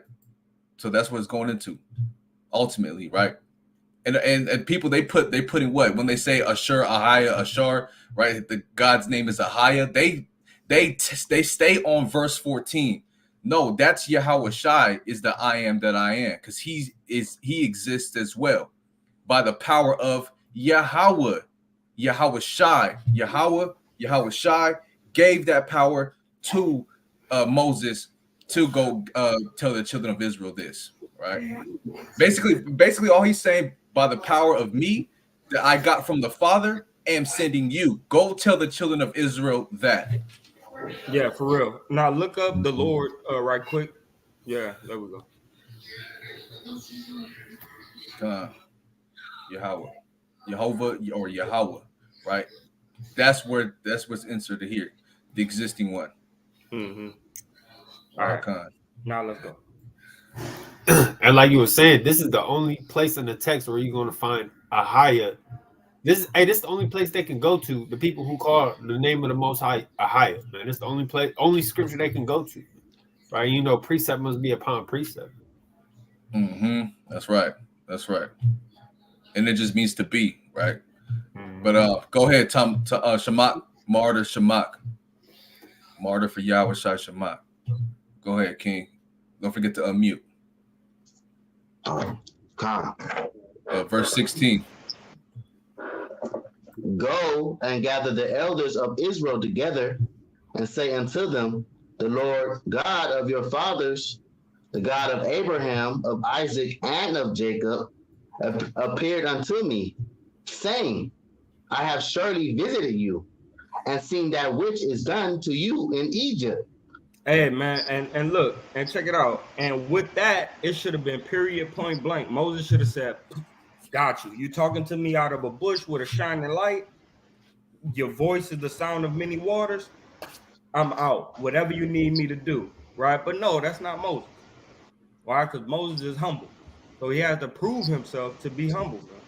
And Yahweh Shai had to prove himself to Moses so he could prove that Yahweh is Yahweh, right? So let's check it out right quick.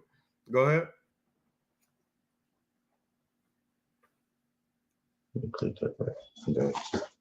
Read verse 16 again. Read verse 16. Go and gather the elders of Israel together and say unto them, the Lord God of your fathers, the God of Abraham, of Isaac, and of Jacob.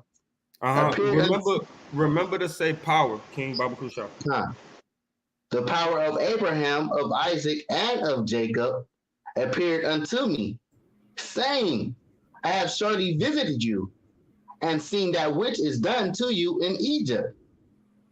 And I have said, I will bring you up out of the affliction of Egypt unto the land of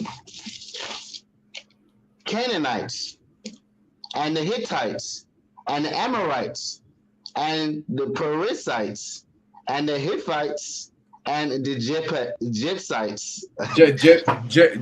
Jebusites. Oh, Khan, Salakia, Jebusites. You good, King? Jebusites, unto a land flowing with milk and honey. Mm-hmm.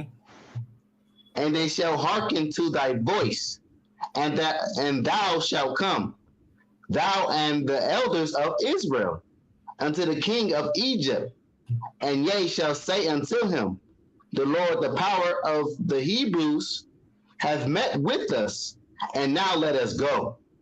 We beseech thee 3 days' journey into the wilderness, that we may sacrifice to the Lord our God the power. Yahweh. Yahweh. Yeah, Yahweh. you would say Yahweh, Yahweh, our power, right? Khan, Yahweh So our power. right, so he Khan. said, "Hey, we beseech thee, we ask of you, right? We plead to you, right, to let us go and serve in the wilderness 3 days journey, right? Meaning a complete number of days, meaning we about to get the hell away from y'all, right? So, and that's what Pharaoh perceived, right? So, but what I want to highlight is that Yahweh did not send Aaron and Moses alone. Right now, it's just Moses, right? He did not send Moses alone. He said, "Go when you leave here, go unto the elders, right? At some point, tell the elders, show the elders, right, so they could come unto Pharaoh with you." So he came with people backing him, like 30 people backing him, right? So it wasn't a regular introduction, right? It was Mm-hmm. Moses with 30 men behind him. And Israel, we some big brothers, right? As short as Shamak is, Shamak had, I mean, heavy than a motherfucker. Excuse my language, sorry, Salak. He's heavy than I don't know what, man. Soldier buff, man, right? So we know that these elders had to be of great stature, man, right? To back up Moses. I just wanted to highlight that right quick.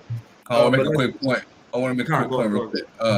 And the reason why he said to go send them to the elders, because these elders are already familiar with their history before they came into Egypt, right? They're familiar with everything that the Most High have done into Abraham, Isaac, and their father Jacob, right? Mm-hmm. The other little younglings and the kids running around Egypt like we see today. You know, they're fashioned in the ways of the Egyptians, but these elders, they know what's going on, right? They know who they are. They haven't lost their identity, so on and so forth. I just wanted to bring that out. Right. And also you want to realize that Moses is around, I would say around 38 going into 40, right?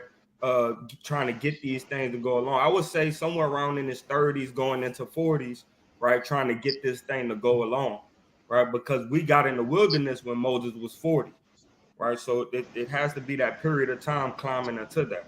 And real quick, another quick point in 18 right here, he says, tell them, right, Yahweh, right, the power of the Hebrews has met with us, right? And tell them all of these things from Yahweh, proving that Yahweh Shai, who is the angel that's telling Moses all of these things, is just a messenger of his father doing the will of his father. It's point blank period. It don't say, yeah, the angel of the burning bush came and told me that. No, it's like, hey, don't worry about me. Hey, this is what Yahweh said, right? You go tell them what the Most High, the Father said, right? Point blank period. Right. That's right. Go ahead, King. Verse 19, and it reads, and I am sure that the king of Egypt will not let you go. No, not by a mighty hand. And I will stretch out my hand and smite Egypt with all my wonders, which I will do in the midst thereof. And after that, he will let you go. And this is why I was saying we don't have to tell everybody everything. Because if he would have told Moses, hey, look, you're gonna have to do this 10 times before he let you go. Right? Moses would have been like, what, 10 times? Hell, man, I'm not doing that. I got to go 10 times, you know? Right? You don't have to tell everybody what you're doing. You feel what I'm saying? You could just say, hey, look, bro, go over there, man. Go tell them this, go do this, right? And come back. It's going to all be all right. Right? So he told Moses one time at a time for 10 times. He'll let you go. Right? He ain't going to let you go. Right? But this is how you're going to get out of there, but he ain't going to let you go. Right? So I just wanted to bring that out, that you don't have to tell everybody everything, man. Right? Even Yahweh Shah did. So they could get it done. You want to be able to get it done. Right? That's right. Go ahead, King. 21. And I will give this people favor in the sight of the Egyptians. And it shall come to pass that when ye go, ye shall not go empty. Mm-hmm. But every woman shall borrow of her neighbor, and of her that sojourneth in her house, jewels of silver and jewels of gold, and the remnant, and ye shall put them upon your sons and upon your daughters, and ye shall spoil the Egyptians. Khan, so this is a prophecy that actually happened, right? So the Lord was actually prophesying, right? Yahweh Shah was actually prophesying this is what's going to happen, right? So these things did come to pass, right? That's how we know our God is a true God. Khan, I want to bring out a quick precept real fast just to expound on something about Bakashah. Okay. Right? So on verse 20, right? No, and verse 21, right? It says, and I will give this people favor in the sight of the Egyptians. Right. And remember, I said at the beginning, we got to parallel this Egypt that is talking about here in the text to actually this Egypt known as America today. Right. And this is what they were doing. And this is how they're going to feel. What does it mean? Right. I will give this people favor. Right. Let me get that in the Wisdom of Solomon. Right. Classic real quick. Let me pull it up right here. Wisdom of Solomon. If I spelled it correctly, chapter 5. Right. So this is Wisdom of Solomon, chapter 5, and verse 1. Right. Then shall the righteous man stand in great boldness before the face of such as have afflicted him, and made no account of his labors.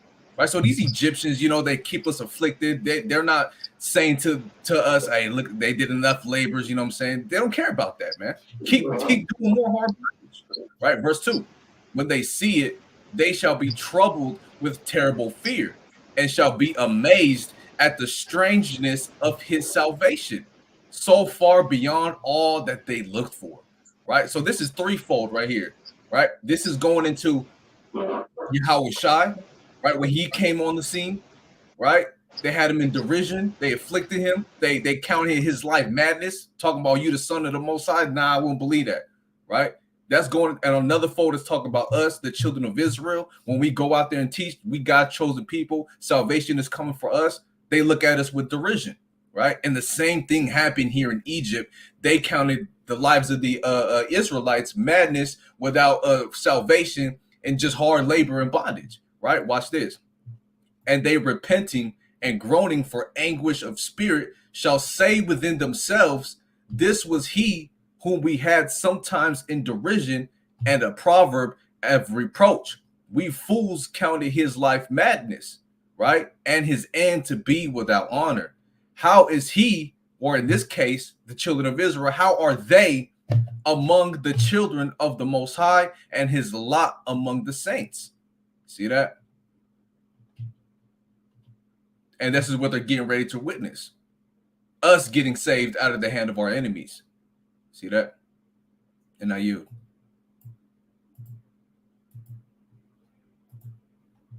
Come on. Go ahead, Shamat.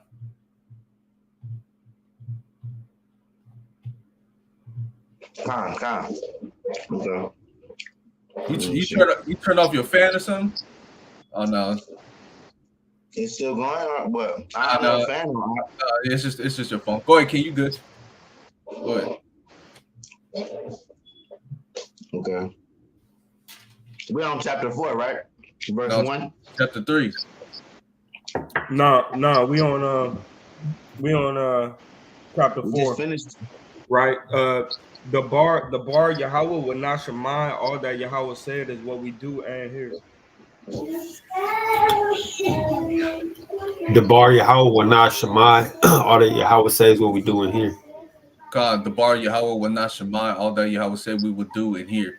I don't remember reading 22. Am I mistaken? Forgive me. No, we ready that. Okay, God. And say the closing Shema.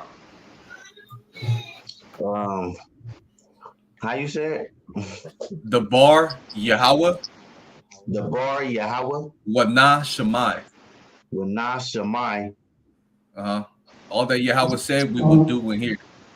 All that Yahweh say we will do. Which what we hear, we will do. God. Shalom. All right, next chapter. Next chapter. This is the mighty book of Exodus, chapter 4, and verse 1. And Moses answered and said, but Salak. behold, Salak. It's on you. It's on you, Captain Khalil. Okay, I got it. Hey, go ahead. You can go on mute, Shemak for now. The water, King, the water. Exodus 4:1, right? And Moses answered and said, but behold, they will not believe me, nor hearken unto my voice, for they will say, Yahweh hath not appeared unto thee. And Yahweh Shai said unto him, what is that in thy hand? And he said, a rod. Right? And see, just real quick, people would think this is Lord, all capital letters. They'll know that's the Most High Yahweh. The transliterators who inserted that in there didn't have the understanding of precept upon precept to actually know in the time that we know today who that messenger was, and we know it to be Yahweh Shai today, which is why, just so there's no confusion. Right. right. They said that all caps is Yahweh. No, this is Yahweh Shai with the understanding that we have in these times. Right. So again, verse 2. And Yahweh Shai said unto him, what is that in thine hand? And he said, right, Moses, a rod. And he said, cast it on the ground. And he cast it on the ground. And we know that rod, right, is a staff, right? Because he's a shepherd, right? So it's his staff, right? Go ahead to beat the sheep so they could go where he need them to go. God. And it says, and it became a serpent, and Moses fled from before it. Verse 4. And Yahweh Shai said unto Moses, put forth thine hand and take it by the tail. And he put forth his hand and caught it, and it became a rod in his hand. And we see that that Moses took off, right? It turned into a snake. He's like, pew, hell no. He said, nah, just go back and grab it, bro. You all right. Right. That's how you know it ain't Esau, man. Esau picking up all kinds of damn abomination things, man. Oh yeah, that spider. Let me grab that spider. Black nigga, hey, hold on. I ain't messing with that thing. And Jake got out of there. Jake got out of there, man. God. All right, so this is one miracle that he's showing to Moses that he's going to show to the children of Israel to prove that this is a godly power, that this is a powerful power, right? Go ahead, King. Verse 5, right? Real quick.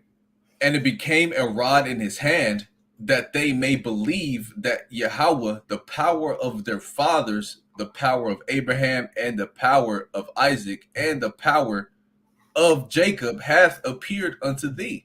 You mind putting this up for me? And Yahweh Shai said furthermore unto him, put now thine hand into thy bosom. And he put his hand into his bosom. Right? So what does that mean? Right? You put your hand, you tuck your hand inside your robe. You know what I'm saying? Take your hand, put it inside your bosom. Tuck it in there. Right? And then it says, and when he took it out. Shalakia, my first time, I thought he put his hand up his butt, man. Right? Because all I knew for bosom was your rectum. I ain't know that it was that you could put it in your jacket, man. I thought he put his hand in his butt, man. Okay, I'm gonna get that real fast. Right, bosom. Right, hollow bottom midst in the midst. Right, Mm-hmm. enclose meaning to enclose. Uh-huh. Within, right here, within. Right. Okay, going Mm-hmm. back. But see, it also can say this mean the same thing too. Mm-hmm. But yeah, we know that the Lord ain't with sodomy, so he damn sure ain't put his whoop. He ain't do that. Mm-hmm. Read on. Verse 6. And Yahushua said furthermore unto him, put now thine hand into thy bosom. And he put his hand into his bosom. And when he took it out, behold, his hand was leprous as snow. Uh-huh. And he said, put thine hand into thy bosom again. And he put his hand into his bosom again and plucked it out of his bosom. And behold, it was turned again as his other flesh. So I got something. If you wanna say something, go ahead. But I got something on this. I just want to give him a quick understanding, right? So he took his hand, put it inside his little robe in the midst of himself, plucked it out. It was white like damn Kyle and Chad, man, right? No melanin, right? Then he put it back in and took it out again real fast. Like, oh, hold on, like, hey, it turned the same color as the rest of his flesh, the rest of his body, right? Which was melanin to begin with. Go ahead, King. All right, cool. So Yahweh Shai, right now, what he's doing unto Moses is he's proven right to Moses that he has every right to believe in him. Right. So Yahweh Shai is proven right that he is powerful and he is the God of Abraham, Isaac, and Jacob, the God of the Israelites. He's proven himself unto Moses to make Moses believe without a shadow of a doubt that what he's doing is for the most high God of heaven and earth. Right. So I want you to give for me Sirach chapter 6 and 7, and then James chapter 1.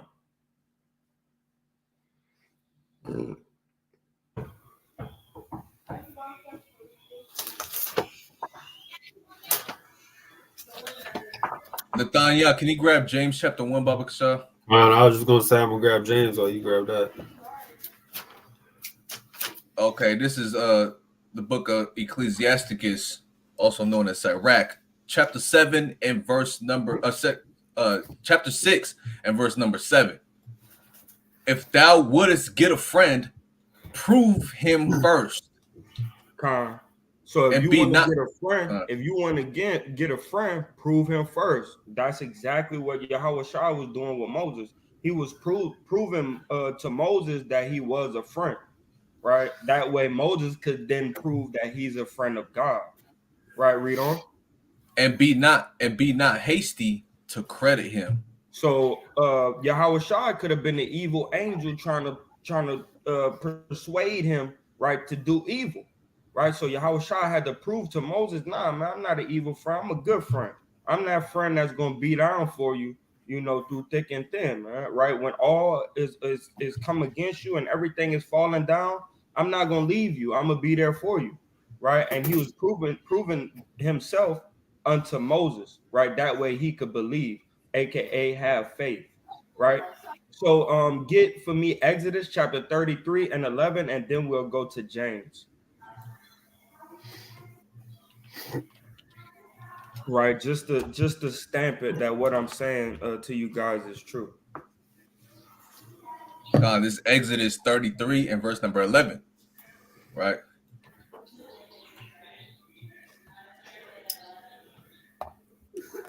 And Yahweh Shai. Yep. Okay, hold on. My mouse was tripping. Slucky, hold on. And Yeah. Yahweh Shai spake unto Moses face to face, as a man speaketh to his friend. And he turned again into the camp. But his servant Joshua, the son of Nun, a We don't young need all that. We don't need all that, right? But uh, Yahweh Shah spake unto Moses face to face as a man speaking to his friend, right? We know that Moses is the friend of Yahweh, man, of Yahweh by Hashem Yahweh Shah, right? So go ahead and get that for me in James. What you want? James 1 and what? 1 and 6. Con. This is James 1 and 6. But let him ask in faith, nothing wavering. For he that wavereth is like a wave of the sea, driven with the wind and tossed. Right. So this is what Yahweh Shah didn't want. He didn't want Moses to be swayed and tossed to and fro. Is it really God I'm serving? Because I know it came in a fiery bush, but I haven't seen any other works but the fiery bush. I could have been tripping. Was I hallucinating? Right? No, Yahweh Shah was proving that he is the power of Abraham, Isaac, and Jacob. Right? That way Moses could do exactly what he said, right, with no problems. Go ahead, keep reading. For let not that man think that he shall receive anything of Yahweh. Mm-hmm. A double-minded man is unstable in all his ways. That's why he didn't want him to waver, because then now he's running away from the crowd. The crowd trying to they how Jake is. Man, I was listening to this woman in the house, right? Yesterday I was doing this job for this woman.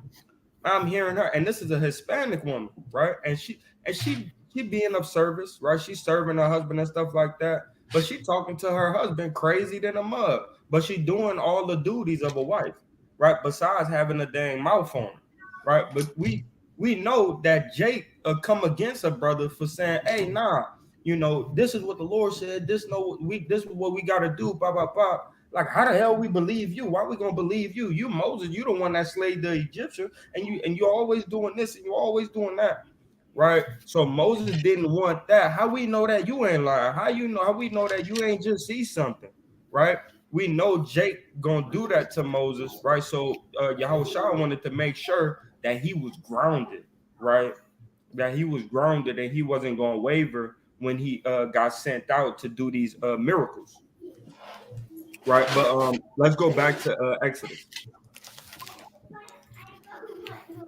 and the water for the read and Nathaniel. That was a beautiful read.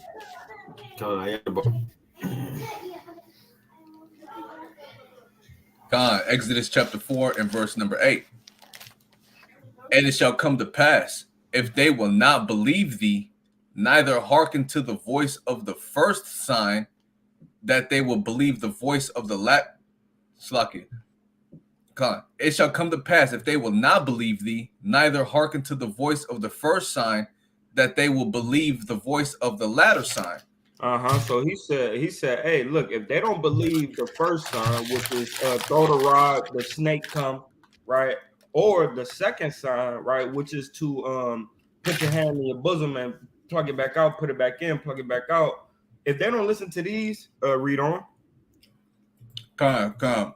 What I'm seeing here is if they don't listen to the first sign, then they for sure ain't gonna believe the latter sign, the sign at the end. No, it's the second sign, because it says it. Go ahead, read verse 9. Verse 9. And it shall come to pass, if they will not believe also these two signs, neither hearken unto thy voice, that thou shalt take of the water of the river and pour it upon the dry land, and the water which thou takest out of the river shall become blood upon the dry land. So then you give them this third sign, right? And the number 3 is that's when they're gonna understand, okay, it's real. If they don't listen to the first 2 signs, the Lord speak once, yea, twice, but man perceiveth it not, right? If that don't happen, right, then we're gonna do the third sign. The third time they're gonna listen, right?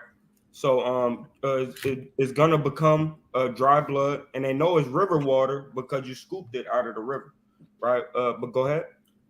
Hey, Shalawam, cramming. All praise to the Most High for you in here, brother. All praises. Cameron, man, it's good to see you, brother. Shalawam, King. Yeah, that's a mighty brother in the spirit, man. Y'all, man. Wait till y'all start seeing that brother around, man. All praises. Right. So this is where we get the understanding of why the Lord wanted to kill Moses, right? So let's go into it. Exodus 4 and 10. And Moses said unto Yahushua, O my Adawan, I am not eloquent, neither heretofore, nor since thou hast spoken unto thy servant, but I am slow of speech and of a slow tongue. So Moses said unto Yahushua, O my Lord, right? O my Adawan, I am not eloquent, neither heretofore, nor since thou hast spoken unto thy servant. Right? He said, I don't speak good Hebrew, right? I don't speak good I'm not good with my mother tongue yet, right? So he's what the hell is wrong with you? Relax. Okay. So he's saying, look, man, I can't really speak this that well, man, or I can't really talk that well, whether it be a speech impediment or he just not good with the Hebrew, right? He's like, okay, you even hear it right now when we communicating that I'm not good at talking, right? And he says what? But I am slow of speech and of a slow tongue, right? I'm slow of speech and I have a slow language, man, right? So read on. Verse 11. And Yahushua said unto him, who hath made man's mouth? Or who maketh the dumb or deaf or the seeing or the blind? Have not I, Yahushua? Yeah, so he said, hey, look, man, right?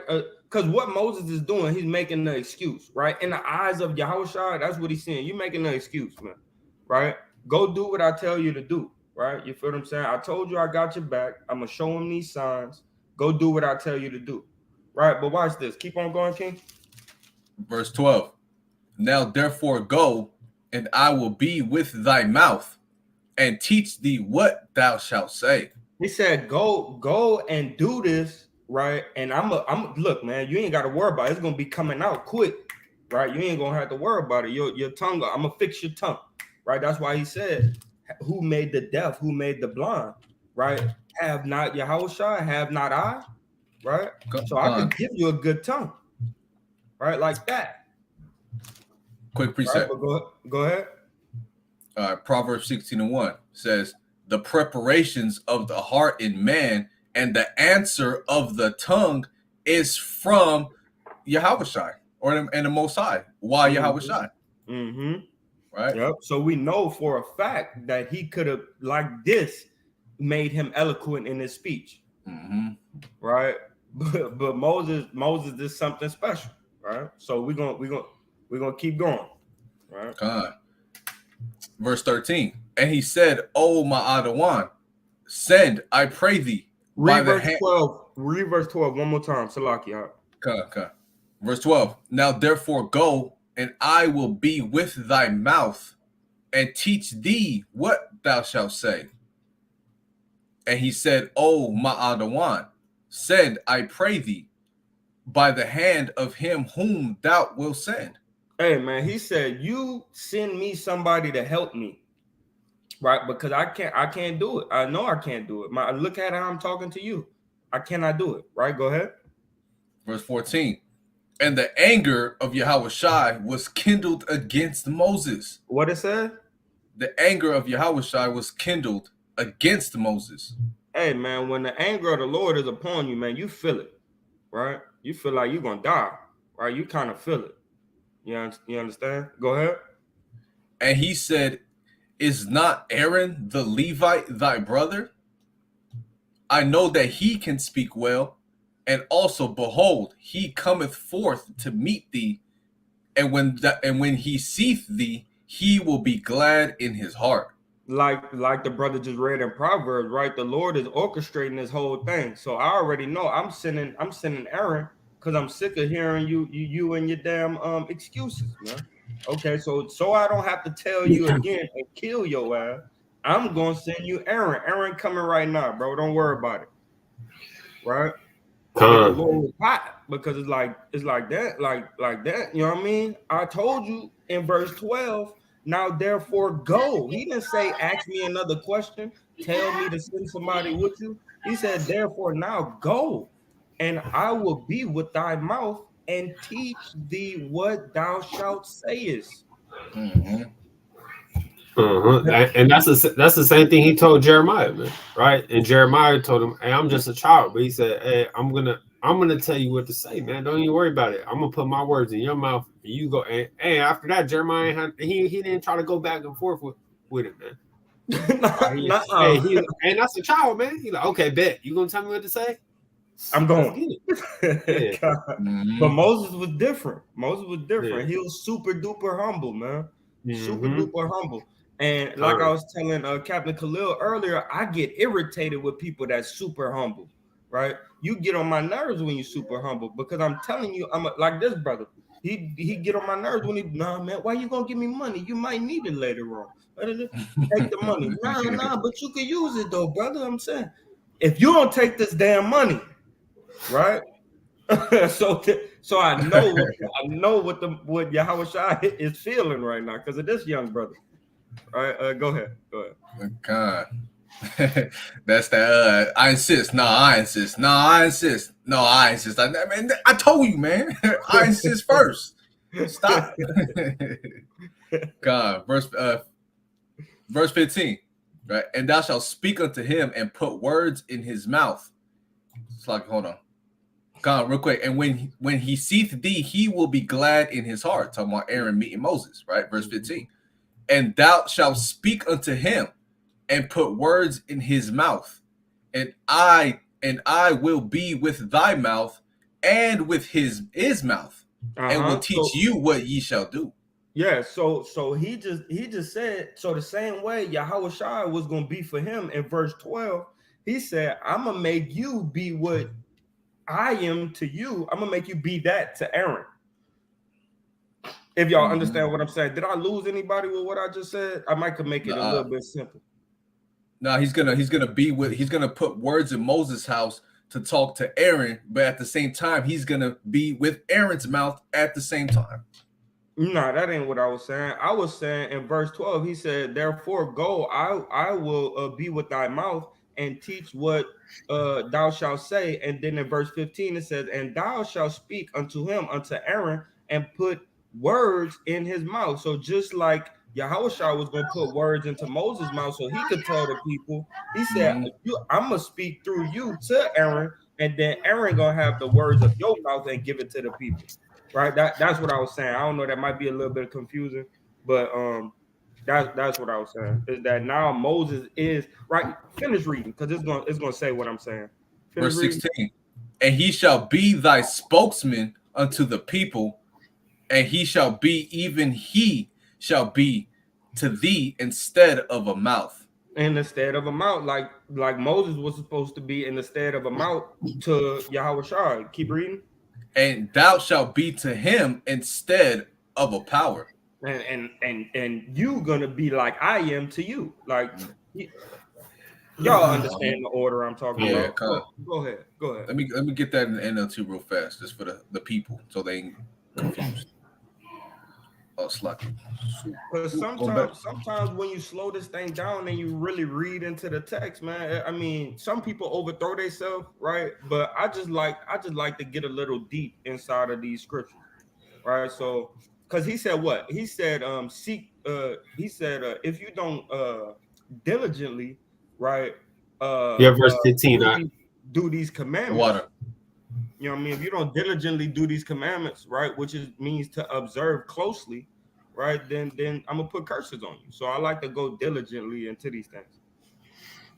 Verse 15, the NLT. Talk to him and put the words in his mouth. I will be with the both of you as you speak, and I will instruct you both in what to do. Come on, point blank period. Hey, and that's like right, because the Lord is always using he works through people, right? So that's like me and you having a conversation, man. Hey, and we're gonna put ideas in each other's head. Hey, the Lord doing that. He putting the ideas in our now. Hey, Aaron's more eloquent with his word and his speech, and he got a bigger vocabulary. So when we go and speak to Pharaoh, hey man, he gonna know exactly what to say. But hey, the Lord giving him the ideas through me. Yeah. That's why it's just like Moses is like, okay, and Aaron comes like, well, this is what's going on, this and that, and Moses do it again, like, hey, Aaron's like, okay, yeah. Hey, look, this is what's going down. This is how it's gonna happen. He's like, that's that right? Yeah, yeah. You know what I'm saying? That's what it is. Moses, hey, yeah. Aaron, like, okay, yeah, all right, yeah. So you know what, Pharaoh, this is what's gonna happen. Hey, if you don't, you know what I'm saying, and so on and so forth. Nah, he's talking to the children of Israel, not Pharaoh, but the children of Israel. Moses is talking to Pharaoh. Don't get it twisted. They both went up there too, though, in the later chapters to speak to Pharaoh. Of course. So it's all one and the same. Let me go back to the KJV. Let's go. Come back to the KJV. Moses was like, "Hey, look, Pharaoh, you better let us go, man." Right. Verse number 17. And look, and Aaron in the background, yeah, nigga, you heard him, nigga. Nah, I'm playing. All right, go ahead. Verse 17. And thou shalt take this rod in thine hand, wherewith thou shalt do signs. And Moses went and returned to Jethro his father-in-law, and said unto him, Let me go, I pray thee, and return unto my brethren which are in Egypt, and see whether they yet be yet alive. And Jethro said to Moses, Go in peace. Mm-hmm. And Yahweh said unto Moses in Midian, Go, return into Egypt, for all the men are dead which sought thy life. Mm-hmm. So at the time, because look, they was looking for Moses, right? After he Pharaoh tried to kill him and he left to Midian and he found a wife there, was there for a certain amount of time. And then so Yahweh is saying, look, everybody that was really looking for you that time, they gone now. Don't worry about nobody. Hey, I remember you. You know what I'm saying? Hey, come with me, get him, grab him, get him. You know what I'm saying? So you don't got to worry about all of that. Just worry about what I'm telling you to do. You good. You straight. Right. You know? And he fled the city of Egypt unto Midian because he slew the Egyptian and Pharaoh finally found out. Right. Mm-hmm. Verse 20. And Moses took his wife and his sons and set them upon an ass, and he returned to the land of Egypt. And Moses took the rod of Yahweh in his hand. Right? Yahweh, you know what I'm saying? Mm-hmm. Verse 21. And Yahweh said unto Moses, When thou goest to return into Egypt, see that thou do all those wonders before Pharaoh, which I have put in thy hand. Right. And that's the rod, right? That's the bosom, right? That's the water into blood. All right, go ahead. And it says, but I will harden his heart that he shall not let the people go. Verse 22. And thou shalt say unto Pharaoh, Thus saith Yahweh, Israel is my son, even my firstborn. Go ahead. And I say unto thee, Let my son go, that he may serve me. And if thou refuse to let him go, behold, I will slay thy son, even thy firstborn. Con. So, hey, we got to realize that Yahweh, right? He's the father of Yahweh Shai. Yahweh Shai, right, is our, right? He's our creator. You feel what I'm saying?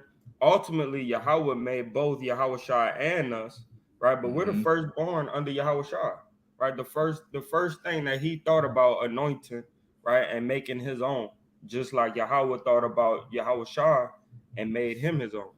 So we the firstborn of Yahweh Shai. That's right. Right, go ahead. Right. Come. Verse 24. And he prophesied that I will kill your firstborn if you don't let them go. Right? Mm-hmm. Is that the first thing that Yahweh Shai did or Moses did through Yahweh Shai? No, that's the last thing. Right? So it still ended up happening, is what I'm saying. Go ahead. Mm-hmm. Verse 23. Verse 24, it's lucky. And it came to pass by the way in the end that Yahweh met him and sought to kill him. Mm-hmm. Then Zipporah took a sharp stone and cut off the foreskin of her son and cast it at his feet.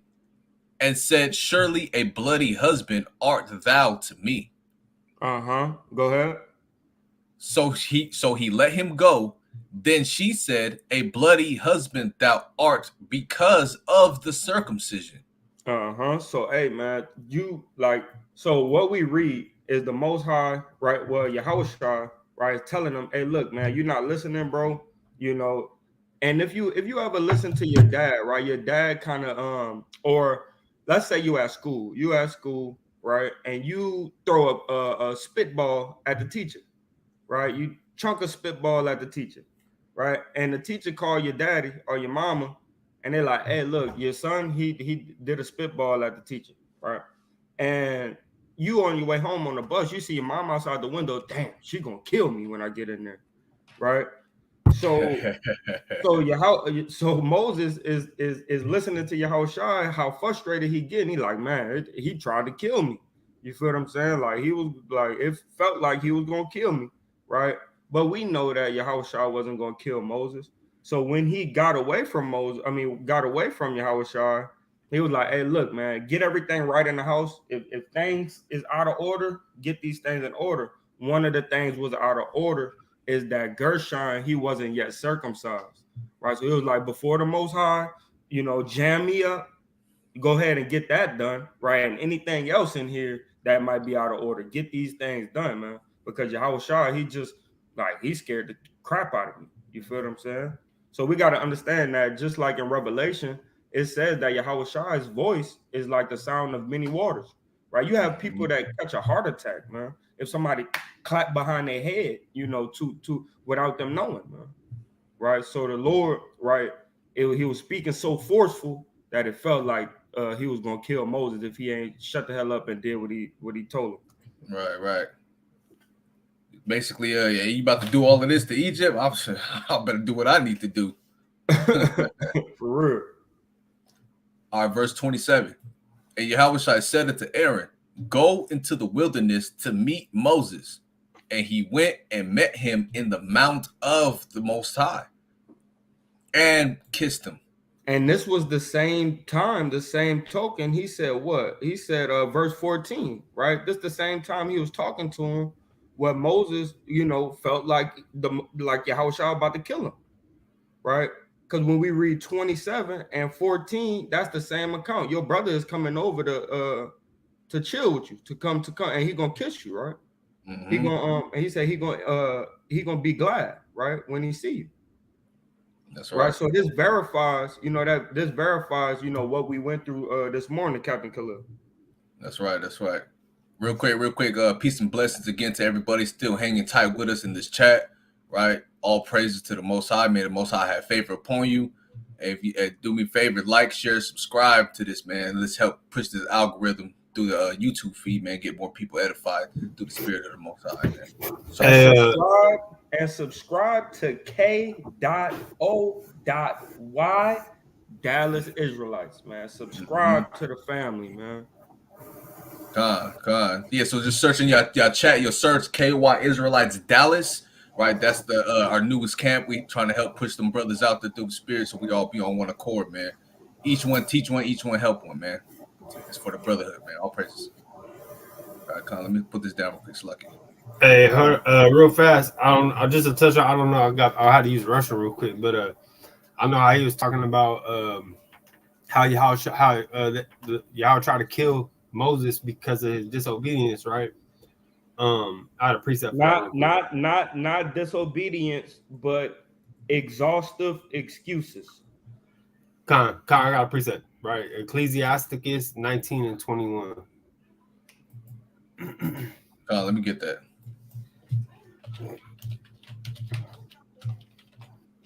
Because as we could see, that's a parallel from 13, right? From 13 to 16, and then we have verse 27 to 31. That's a parallel of what's going down, right? Actually, from 24 to 31, it's a parallel of what happened from 13, right, to 18. But go ahead. So verse 21, it says start at 20.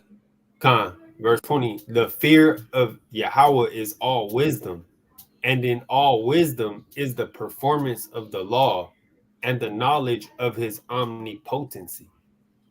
Mm-hmm.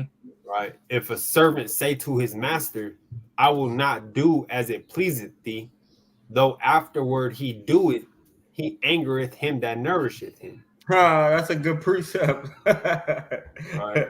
I would use that right there. You stupid. That's a good one. Hey man, so hey, he making excuses on why he not directly saying I'm not gonna do it, but you making excuses for why you don't think you capable of doing it, right? And then eventually, like, all right, I guess I'll just do it now. All right, you know, hey, right? Hey, you made the Lord mad, man. You should, hey, the Lord asked you to do something. You a servant unto Him. Hey, just do that, man. Mm-hmm. Yeah, he was vexed. And that's why, watch this. And that's why this happened. Go to Exodus chapter 32 and verse number 4. I'm glad we made it all the way to this, right? To get here, right? Go to Exodus chapter 32 and verse number 4. What he ended up doing to Aaron, right? Because Aaron, yeah, you might want to put your shirt on with that. Yeah. So what did he end up doing to Aaron? Because he didn't even want to use Aaron like that. He wanted Moses to do it off the rip, right? Just like the brother brought out in Sirach. What chapter that was in Sirach? 19. The water. Just like the brother wonderfully brought out up in Sirach 19 and 20 to 21, right? he said, right, the servant should have listened to him. Right? Moses should have listened in verse 12. He should have said, okay, whatever you say, boom, I'm out. Right? But no, he had to go through this back and forth process and bring Aaron in. Right? But then he used Aaron, right? And made Aaron go off. So that way, at the end of the day, Moses was going to have to do the work that he commanded him in verse 12. Watch this. Check this out. Bear with me right quick. Exodus 32 and 4. Come on, Saki. Go ahead, King. Read it. And he received them at their hand and fashioned it with a graving tool after he had made it a molten calf. Start at 3, Salakia. Verse 3. And all the people break off the golden earrings which were in their ears and brought them unto Aaron. Mm-hmm. And he received them at their hand and fashioned it with a graving tool after he had fashioned it. Who made him do that? He made himself do that. Nah, Yahweh made him do that. Oh, okay. Yahweh hand is in everything. He make everybody go off so he could judge them. Right? Yahweh made him do that. Go ahead. With a graving tool after he had made it a molten calf. And they said, these be thy gods, O Israel, which brought thee up out of the land of Egypt. So why did Yahweh make Aaron to do this? To sin a great sin, right? Right unto the Most High. Right? I'm gonna show you. Right? Go to the book of Numbers, chapter 20 and verse number 26. This is why the Most High made that happen to Aaron. Why? Because in Deuteronomy and Numbers, after he got killed, and all the way to Deuteronomy, he made Moses do what he commanded him at the beginning. Is to listen to me and do what the hell I said. Right? So now your brother gotta die because you didn't want to damn listen to me. I'm gonna start at 24. Numbers 20:24. Aaron shall be gathered unto his people, for he shall not enter into the land which I have given unto the children of Israel, because ye rebelled against my word at the water of Meribah. Go ahead. Take Aaron and Eleazar his son, and bring them up unto the Mount Hor, and strip Aaron of his garments, and put them upon Eleazar his son. And Aaron shall be gathered unto his people, and shall die there. And he judged Aaron, right, for the works that Aaron had did. Right here is telling you because of Moses hit the rock, right, and flashed out, right? But we see that Aaron made that damn molten calf, and the Lord judged him for that and took Aaron away from Moses because he said, you didn't listen to me, and damn, just go tell the people of Israel. Now you got to deal with these niggas and these damn beaners, right? This whole rest of this goddamn time, right? Just because you didn't want to listen, right? Salaki, if I offended my brothers, man, I love y'all, Issachar and Judah, man. I love y'all, brother. All right, go ahead back to Exodus. Hold on, real quick. And right there, you can see clearly, right? All of this time, Moses is in a learning experience. We don't see nothing. After he said, I'm going to strip Aaron of his garments and put them on Eleazar, he shall be gathered to his people and die. We don't see no other verse saying, well, Moses said, if it be thy will. No, he said, they go straight to, and Moses did as Yahushua commanded. I ain't backsliding. I ain't back talking no more. I ain't saying why this or hey, can you do? No, I was like, hey, I'm just going to go ahead and do it straight up. And did as Yahushua commanded. You see that? He learned.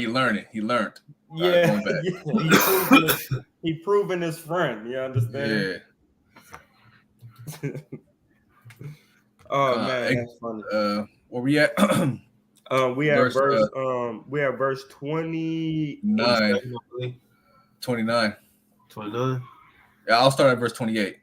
Right, because this is after he met him in the mount and kissed his brother, right? And Lord, again, Shalaki, 27. And Yahushua said unto Aaron, go into the wilderness to meet Moses. And he went and met him in the mount of Yahweh and kissed him. Mm-hmm. And Moses told Aaron all the words of Yahushua, who had sent him, and all the signs which he had commanded him. Mm-hmm. And Moses and Aaron went and gathered together all the elders of the children of Yasharal. God, just like he said, right? Mm-hmm. So this had to be like 30 minutes in time. He's like Aaron already walking over there. Don't trip. He coming over there. And then this the proven process that Aaron did show up and it happened exactly how the Lord told them to do it. Go ahead. Con. Verse 30. And Aaron spake all the words which Yahushua had spoken unto Moses, and did the signs in the sight of the people. The elders, right? Go ahead. And the people believed. And when they had heard that Yahushua had visited the children of Israel, right? Yahushua, and that he had looked upon their affliction, then they bowed their heads and worshipped. Oh man, all praises. We about to get up out of here. Mm-hmm. All praises, man. To the Most High. I've been sick of these Egyptians since my daddy was alive. You know what I mean? All praises. You know what I mean? So Debar Yahweh would not Shema, man. All that Yahweh said is what we doing here. Debar Yahweh would not Shema, all that Yahweh said we were doing here. Debar Yahweh would not Shema, all that Yahweh says we were doing here. Go ahead, say it. Go ahead. Debar Yahweh. Wa Nashama. No, what? Nashama. What Nashama. All that Yahweh said. All that Yahweh says. Is what we do. Is what we do. And here. And here. Mm-hmm. Debar Yahweh wa Nashama. Let me go. Yep. Chapter 5. Right, I got on you, Cap. That's right. Yeah, go ahead, King.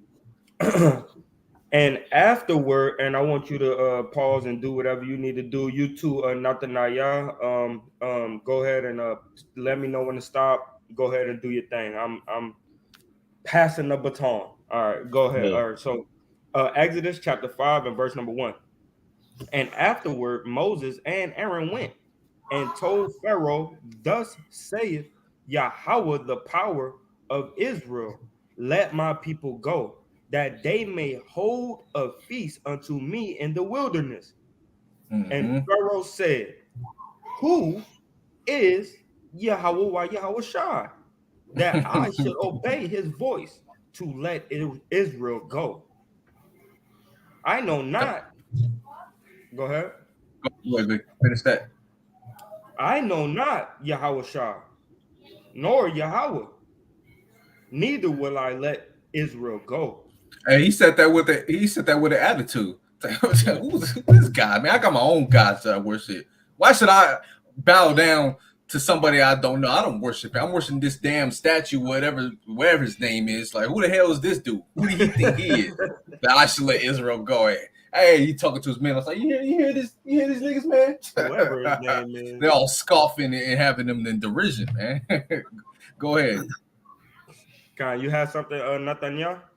Nah, Khan, go ahead. You can read on. Khan. Verse 3. They said, the power of the Hebrews have met with us. Let us go, we pray thee, 3 days' journey unto the desert, and sacrifice unto Yahweh Bashem Yahushai our power, lest he fall upon us with pestilence or with a sword. Right, because this is basically them pleading the case. Like, look, if we don't go out, hey, the kindle of it's gonna come upon us too. Telling me, look, that man, he gonna come and kill me. And if I don't do what he needs to do, trying to instill that fear into Pharaoh too, like giving him that authority and power that hey, he's able to send pestilences, right, and kill with the sword. So you gotta let us go because we ain't trying to fall into the hands of our God. Pharaoh can hold him damn, he can do all that. No, Pharaoh ain't think like that. Go ahead. Khan, reading on, it says, and the king of Egypt, right, Pharaoh, said unto them, wherefore do ye, Moses and Aaron, let the people, Salakia. And the king of Egypt said unto them, wherefore do ye, Moses and Aaron, let the people from their works? Get you unto your burdens. Yeah. Basically, he's saying, hey, y'all get to work too. Y'all Khan. trying to let the people go from. Y'all trying to let the people go from your burdens. Like, hold on. Right? He's saying, he's like, let the people go from their works. Man, if y'all don't get y'all butt to work too, get your ass out of here. Go ahead. Get it in the NLT, right? Because I got it right here in the GNT. It says, why Moses and Aaron do you make the people neglect their works? Yeah, he off was to saying, your why labors. You call Salakia. He was saying, why you call all these people, the elders, right, that's with him? Why you call all these people to come with you up here, right? And you take them from their works for this? Y'all not going nowhere. Get back to work. Exactly. I yield. Oh man, Pharaoh's something else, man. Why the hell you bring all these? Why they not working? And hey, watch this. He's going to expand more. And Pharaoh said, behold, the people of the land now are many, and ye make them rest from their burdens? I need more of y'all working. Get your ass back to work. Oh man. It says verse 5. And Pharaoh said, behold, the people of the land are now many, and you make them rest from their burdens? And Pharaoh commanded the same day the taskmasters of the people and their officers, saying, ye shall no more give the people straw to make brick, as herefore let them go and gather straw for themselves. Hey man, you say y'all got too much free times on your hand, man. Hey, yeah. Now we're gonna take away part of your supply, and y'all gotta figure it out. That's gonna add more work to your labor because now you gotta figure out how you gonna get this product to make your brick. Damn. You got that correct. You got that correctional officer sitting in there and be like, hey man, inmate come to him like, look man, why don't you just let us all free? Let y'all niggas free, man. All y'all going on lockdown now. Disrespect my authority like that. God, and what was happening too is that the Egyptians and the other nations, right, that was serving under Pharaoh, they would go get the light part of the duty, right? Which is there was these bricks that we made for Pharaoh in Ramses and Pathum, right? It's called lemon or lime bricks, something like that. It's like lemon or lime bricks that we was making with the straw. Right, this plant was named like lemon or something like that. When you go into the history of the Mayan temples, we use the same bricks in Mexico or America, wherever the temples was of the Mayans. We use the same bricks that we used up in Egypt. And it's a book y'all can check out. It's called The Brick People, right? And it talks about how the indigenous to the Mexicos, right? they would take they were taking their labor force from there because they were so good at making brick, right? And that's how they used to make the buildings and stuff back in the day. A lot of the buildings would be made with brick. Yeah, they do that today still in Mexico for sure. So it's so it reads on to say, verse where I'm at 8. Verse 8. The tale of the bricks which they did make herefore you shall lay upon them. You shall not diminish aught thereof, for they be idle. Therefore they cry, saying, let us go and sacrifice unto our power. Salakia. Go ahead, Natalia. Expound real quick. I gotta handle a quick phone call real quick. Come on. It's basically it's just saying, hey, they having too much free times on their hand, man. Hey, because of their free time, now they want to go and cry about sacrificing to their God, man. They want to sacrifice to their power because they got all this free time to think about that, man. And we need to make sure they got more work and more labor so they don't got no time to think, man. All they got time for is work. And that's Salakia, that's what they do here now today, man. Right? If you want to make it in this world, you got to put in overtime. You got to go into overdrive.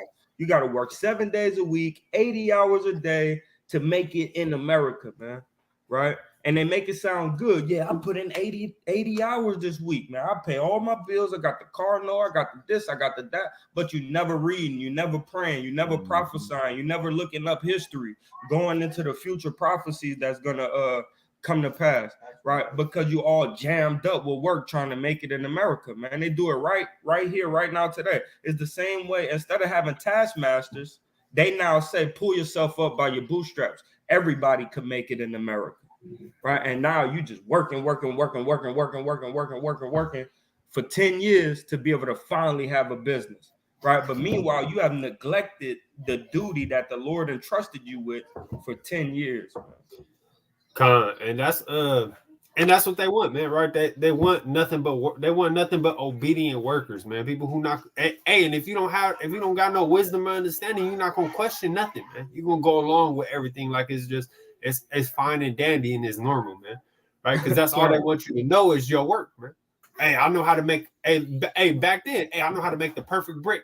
Brothers probably, hey, I could make 6 bricks in 10 minutes.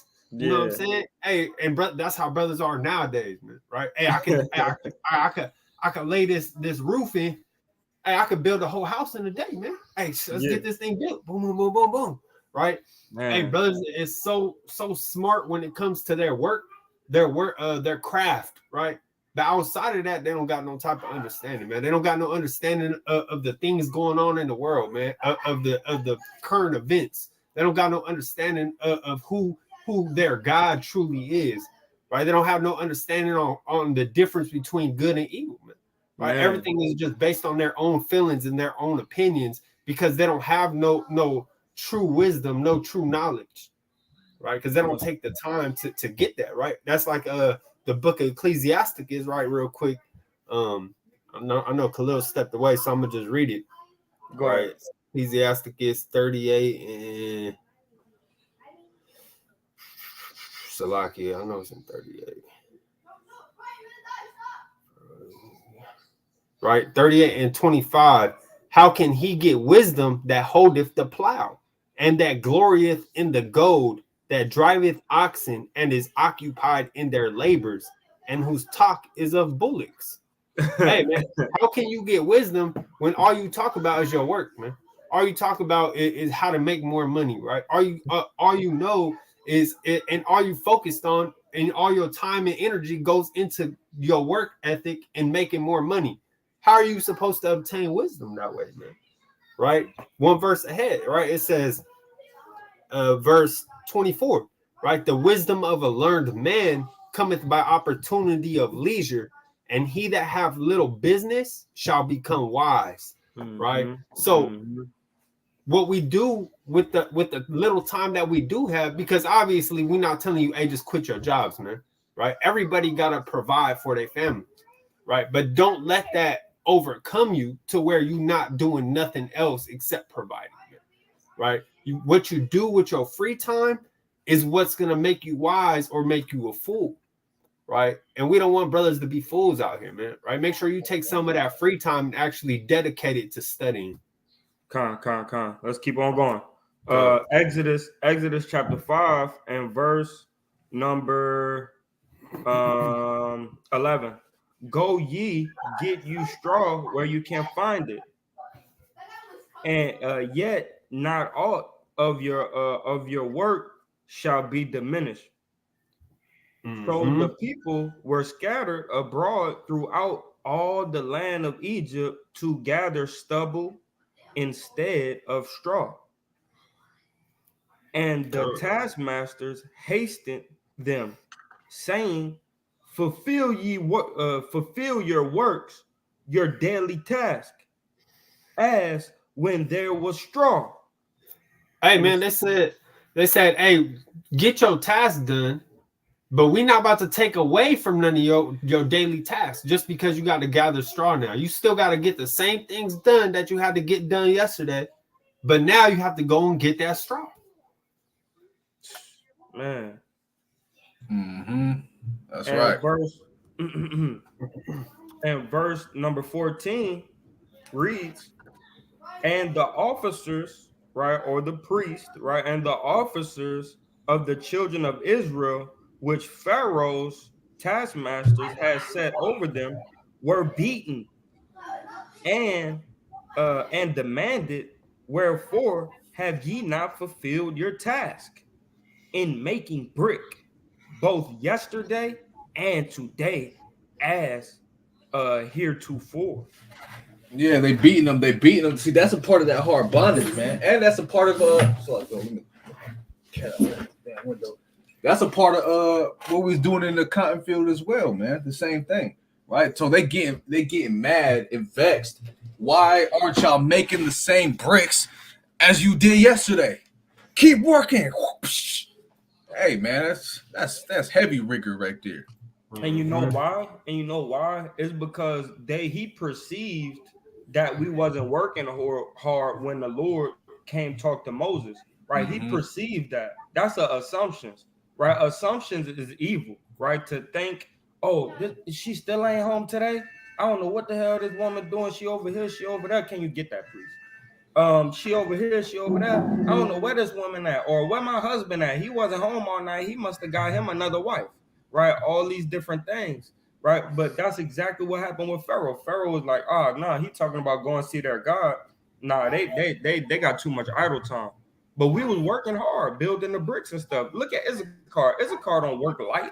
Me, I'm you know what I mean? I'm a Levite. Once I get to work, bro, I'm killing it. I'm boom, boom, boom, boom, boom. What I gotta do? What else? Boom, boom, boom. Flipping things, bringing things down. You feel what I'm saying?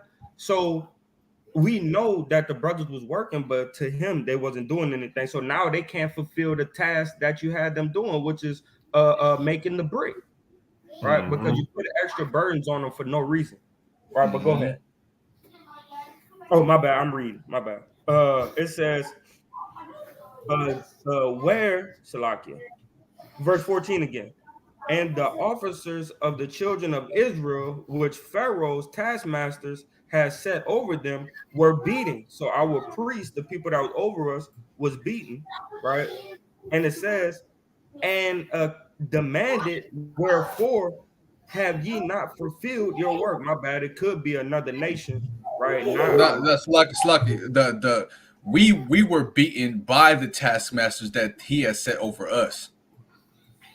It says, and the officers of the children of Israel with Pharaoh's taskmasters set over them were beaten.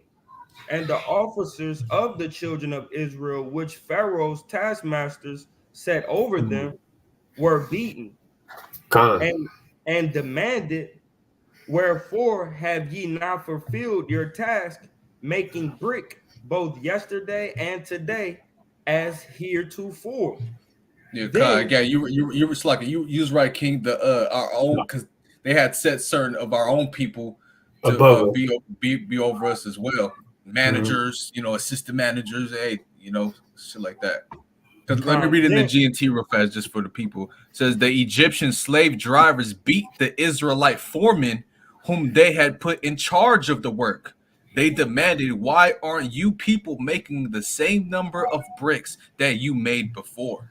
so the managers got beat up, right, Mm-hmm. on the strength of the children of Israel, but we couldn't do it. I mean, what you want from us, right? It says, then the officers of the children of Israel came and cried unto Pharaoh, saying, wherefore dealest with thou thus with thy servants? There Mm-hmm. is no strong. Why are you doing this to us, right? The people that were working for you, like, why are you beating us like this? Go ahead. Yeah, like what you want from us? There is no straw given unto thy servants. And they say Mm-hmm. unto us, make brick, and behold, thy servants are beaten. But he said, look, he said, but the fault is in thine own people. Right, because at this time the Pharaoh, we weren't the only ones working. The Egyptians were working too, but they had less rigor. They had less burdens on them. We had to do all the hard ass bondage labor that we had to do. Right, so they're like, "Why are you beating us for? Like your servants, your people, they're not bringing us the straw that we need to make. You're making us go get the straw ourselves. Like it's their fault too. Like, why aren't you beating them? Like just whooping us only." Mhm. God. And he know why he ain't beating them, because he gave their job to you. So it's just stupid. So Mm-hmm. and that's how you got some dumb Edomites, man. That damn want you to do 30,000 things, knowing you only could complete two, because you need three people to finish all of it. All right. Man. All right. So verse 16. No, verse 17. But he said, ye are idle, right? That's ridiculous. Ye are idle, ye are idle. Therefore ye say, let us go and do sacrifices unto Yahweh Shai, Yahweh Why Yahweh Shai. Mm-hmm. I got a quick precept real fast, That's right? crazy though, because he said Pharaoh, he got mad, right? This how the guy I worked for be. Why you only what it takes him 2 days. It takes him a day to do two, but it takes you 3 days to do two. Why you Kai, can't finish it? Why you can't finish it in the amount of time this person does? Because my work is better than his, right? And Kai, then and on another fold, 10 people need to do 10 people, right? We got the warehouse building. We got a truck that's coming in. We need to empty out that truck by 3 p.m. 10 people are usually here on the job, but damn, 7 of them called off. Now 3 of them are like, damn, we can't get that shit done by 3 p.m. Like, everybody called off work today. Hey, hey, it needs to be done, man. Get it done or you get fired. What you mean?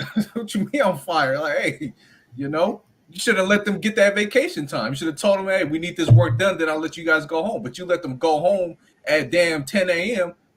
How us 3 people, when there's usually 10, supposed to get this work done by 3 p.m.? I don't know how you gonna do it, but do it. Get it done. All right, I'm going back to my office. He sits down in the chair and now we over there like, damn, man, ain't no way out this shit. Right? I gotta stay on the clock. I got bills. I can't just leave, you know. So that's another fold on that too. But real quick, Sirach 33 and verse number where's it at? Right here. Verse 27. I started 26. A yoke and a collar do bow the neck. What does that mean? A yoke and a collar do bow the neck, right? You put a yoke and a collar on someone. You're gonna make that servant bow. You're gonna make that servant be in your control to do your will, right? So are tortures and torments for an evil servant, right? So Pharaoh considered us to be evil. It's an evil thing you're saying to me, right? A bad thing that you're saying these things to me. Now I'm going to start torturing and tormenting you guys with more hard work. Verse 7, send him to labor that he be not idle. Give him more work, man, right? I feel like you guys ain't doing enough, right? You just chilling. You kind of kicking your feet. No, man, give him more work to do. Oh, well, we got the straw already. We just got to make the bricks. No, now you got to go get the straw now, right? For idleness teacheth much evil, right? Set him to work as is fit for him if he be not obedient. put on more heavy fetters, right? So this work that he set us to do was fit for us. We kind of made it happen, we kind of made it, the best out of the situation, like we did in that time and like we do today. But if he feels like you're not going to be obedient, you want to leave your job and you want to go, no, man. Matter of fact, I'm going to give you more work to do. See that? Mhm. Going back.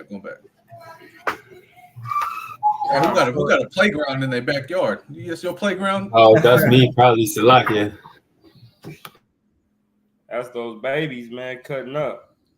Right. So this is the book of Exodus, chapter 5, and verse number, where we at? 18. Verse 18. Go therefore now and work, for there shall no straw be given to you. Right. Yet ye shall deliver the tale of bricks. Right. Look up Right. that So word you ain't gonna get the same straw. Oh, you're gonna have to go get your own straw, but I still expect you to meet that same quota. that same amount. Oh, we can only produce 50 bricks today, instead of 100 because we have to go get it. I don't give a damn. You make that 100 bricks. You make it happen, right? Yeah, man. That's just making me mad, man. Me too. I thought I was the only one. Measurement, right? You must perform the same measurement or measured amount of bricks, right? As you did before. Same quota. I need the same quota. I don't give a damn. Right? That's what it's saying, man. Wicked. Boy, man. I can't wait till Esau go down. All right. Verse 9. Right, real quick, Robert Drummond, Shalawam. Right, good to see you, mighty brothers and sisters. 7 viewers in the chat. Been hanging on this long, man.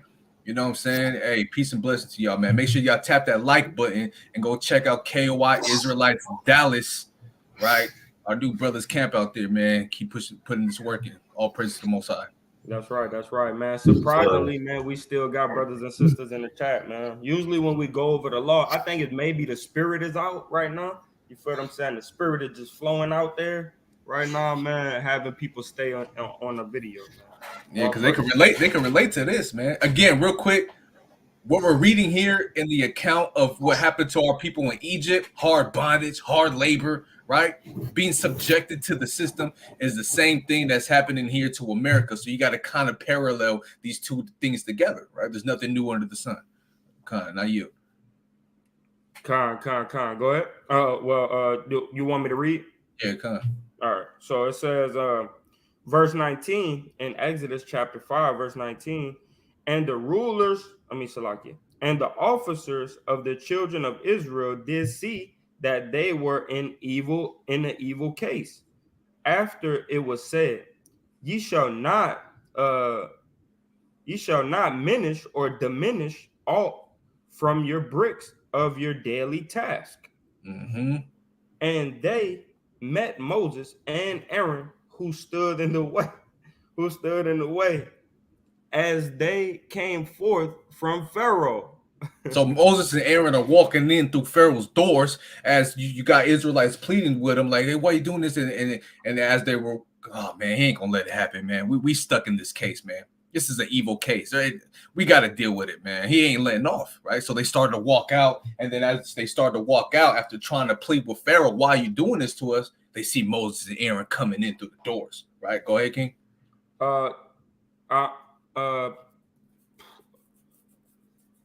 I just want to say that, okay, so right now, just like you said, they leaving out from talking to Pharaoh, right? Then they see Moses, right? I don't see Moses going into the door, but I do see them going run to Moses, saying, hey, look, I'm sick of this. I'm sick of this anyway. Look right here. It says, and they met Moses. So as they're walking out, they ran into Moses and Aaron, who stood in the way as they came forth or from Pharaoh. Right, they came forth from meeting Pharaoh, and then as they were leaving, then that's when they met Moses, who stood in the way. Okay. Like I was watching y'all plead. Moses, Aaron standing together. Yeah, I was watching y'all plead. You know what I'm saying? Now they finna go say some shit to his face. It says, and they said unto Moses and Aaron, the Yahweh Ba'ashem Yahushua look upon you and judge, because you have made our what that is, savior. Savor. Okay, you have made our savior, right, or savor, to be abhorred in the eyes of Pharaoh, and uh in the eyes of his servants, to put a sword in their hand to slay us. Right? So we see that these people went unto Moses and said, "This is all your fault, man. You went unto them and you told them that the Lord wanted us to serve him in the wilderness, man. Right? So this is your fault why they making us do all these goddamn works and we getting beat and all this nonsense is because you went over there and talked to those. Why you go over there messing with those people? Right? Mm-hmm. Like Friday. Go That's messing right. with them people, man.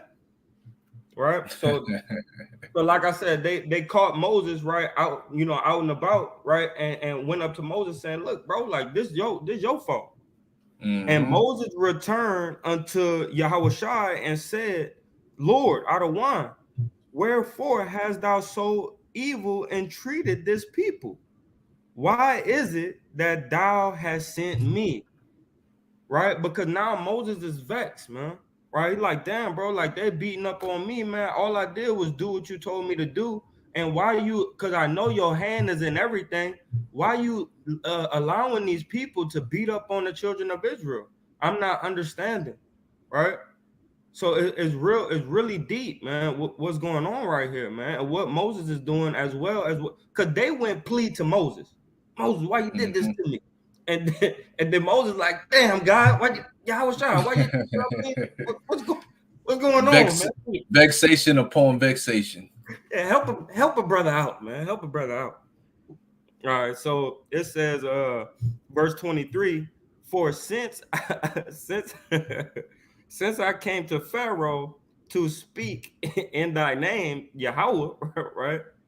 He had done evil to this people, neither hast thou delivered thy God. people at all. Hey, watch what the GNT says. It says, ever since I went to the king to speak for you, he has treated them cruelly, and you have done nothing to help them. Damn, man. He's vexed. Moses was hurt. All right, Debar Yahweh with Nashemah, man. All that Yahweh says what we doing here. So we see, right? Go ahead. My bad. God, Debar Yahweh Yahweh was not Wanashemai. All that we see in here, we do. all that we see here, we do. All that Yahweh says, we will hear and do. Yeah, Con, that's right. All that Yahweh said, we All that will. Yahweh says we will do, we will hear, we will apply it, we will put it in us, and everything in between, man. You know, That's right. all praises to the Most High, man. Con. So as we see, right here, man, right? It's never easy serving God, man. It's never easy serving Yahweh Bashem Yahushua. You're gonna go through afflictions. The nations of this world is gonna afflict you. You're gonna lose a job. You're gonna lose apartments. You're gonna lose your car. You're gonna lose family members. You're gonna lose wife and children. You're gonna lose everything. But at the end of the day, guess what you still have, man? The Most High You still and got yourself, Yahweh Bashem Yahushua, right? and you still alive to keep serving the Most High. Con. So somebody read 6, I think is on you, Nathaniah. Con. Chapter 6. Exodus chapter 6. Then Yahweh said unto Moses, now shalt thou see what I will do to Pharaoh, for with a strong hand shall he let them go, and with a strong hand shall he drive them out of his land. Mm-hmm. Oh, hold on. So now Moses is like, why did you tell me to come speak to the king? Now he's doing all this evil to the people, right? Then Yahweh said to Moses, now shalt thou see what I will do to Pharaoh. Don't even trip. You know what I'm saying? I know you vexed. I know you people are vexed, but watch this, right? Go ahead. That's right. Then our power spake unto Moses and said unto him, I am Yahweh, and I appeared unto Abraham, unto Isaac, and unto Jacob by the name of Elohim Almighty, but by my name Yahweh was I not known to them. Mm-hmm. He said, look, man, right? I have appeared, right, as Yahweh Shai, right, have came and sent and he came delivered you the word, right? But now they about to see Yahweh. Now it goes into Yahweh speaking, right? It says, and Yahweh Shai spake unto Moses and said unto him, I am, right, Yahweh Shai, and I appeared unto Abraham, unto Isaac, and unto Pharaoh, and unto Jacob, by the name of Yahweh Almighty, but by my name. Right now Yahweh talking like, hold on, son, let me talk to this brother. But by my name Yahweh, I will not I was not known to them, right? So now I'm gonna show my power, right? So you could kind of like see the different voices that's coming unto Moses, man. You feel what I'm saying? Like, damn, hold on, that was different. Who's okay? Oh, right. You got these things happening, man. Now Yahweh about to let his power be known. Read on. Come. And I have also established my covenant with them to give them the land of Canaan, the land of their pilgrimage, wherein they were strangers. And that's still Yahweh, right? That's still Yahweh going, right? Go ahead. And I have also heard the groaning of the children of Israel, whom the Egyptians keep in bondage, and I have remembered my covenant. Wherefore say unto the children of Israel, I am Yahweh, and I will bring you out from under the burdens of the Egyptians, and I will rid you out of their bondage, and I will redeem you with a stretched out arm and with great judgments. And I will take you to me for a people, and I will be to you a power, and ye shall know that I am Yahweh, your power, which bringeth you out from under the burdens of the Egyptians. God, Yahweh stepped in like, hold on, son, I got this. Don't trip, right? Don't trip. I'm here. Go ahead. And I will bring you in unto the land concerning the which I did swear to give it to Abraham, to Isaac, and to Jacob, and I will give it to you for a heritage. I am Yahweh. Hey, man, Yahweh like signing his name on things. You feel what I'm saying? It's like sign a dotted line. Yahweh, when Yahweh speak, it's like, man, look, I am the Lord, man. I am Yahweh. I am Yahweh. I am Yahweh, man. I do exist. I do exist. I do exist. You feel what I'm saying? Hey, the Lord powerful, man. Go ahead.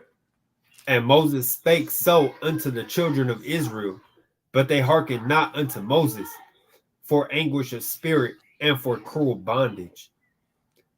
And Yahweh spake unto Moses, saying, Go in, speak unto Pharaoh, king of Egypt, that he let the children of Israel go out of his land. Hold on. So what we see here is that now, right? We read in verse 9, it says that Moses spoke unto the children of Israel, but they hearkened not unto Moses for anguish of spirit and for cruel bondage. I'm not listening to you. You the one that got us in this position. You the one that got us getting beat up. You the one that got us working 2 times harder. It's your fault. You got this and you did this and you did that, man. Right? So they didn't want to hear Moses, man. Right? But Yahweh Shai said, damn that. I'm gonna show you and I'm gonna show them that I got y'all back. All the lashings, you smile when they do that to you. Oh, your apartment, you lost it. A smile when that happens to you, man. Right? Your car, the engine blew out. Yeah, smile when that happens to you, because at the end of the day, you're gonna prevail. Right? I got your back. Go ahead, King. Con. And Yahweh spake unto Moses, saying, Go in, speak unto Pharaoh, king of Egypt, that he let the children of Israel go out of his land. And Moses spake before Yahweh, saying, Behold, the children of Israel have not hearkened unto me. How then shall Pharaoh hear me? Who, Hey, I'm telling. Hey, Moses said, I'm telling. Go ahead. Who am of uncircumcised lips? And Yahweh spake unto Moses and unto Aaron, and gave them a charge unto the children of Israel, and unto Pharaoh, king of Egypt, to bring the children of Israel out of the land of Egypt. Mm-hmm. These be the heads of their fathers' houses, the sons of Reuben, the firstborn of Israel, Hanak and Palu, Hezron and Carmi.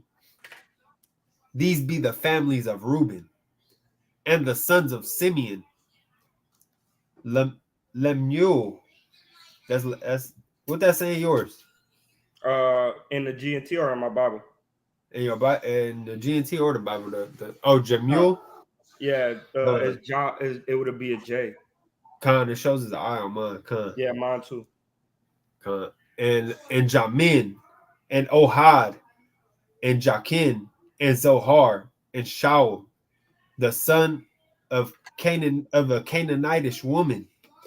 These are the families of Simeon, and these are the names of the sons of Levi, according to their generations: Levi. Gershon, and Kohath, and Merari. And the years of the life of Levi were 137 years. The sons of Gershon, Libni, and Shimi, according to their families. And the sons of Kohath. Hey, who is Gershon? One of the sons of Levi. Bring it out. Levi in the These are building. All right, go ahead.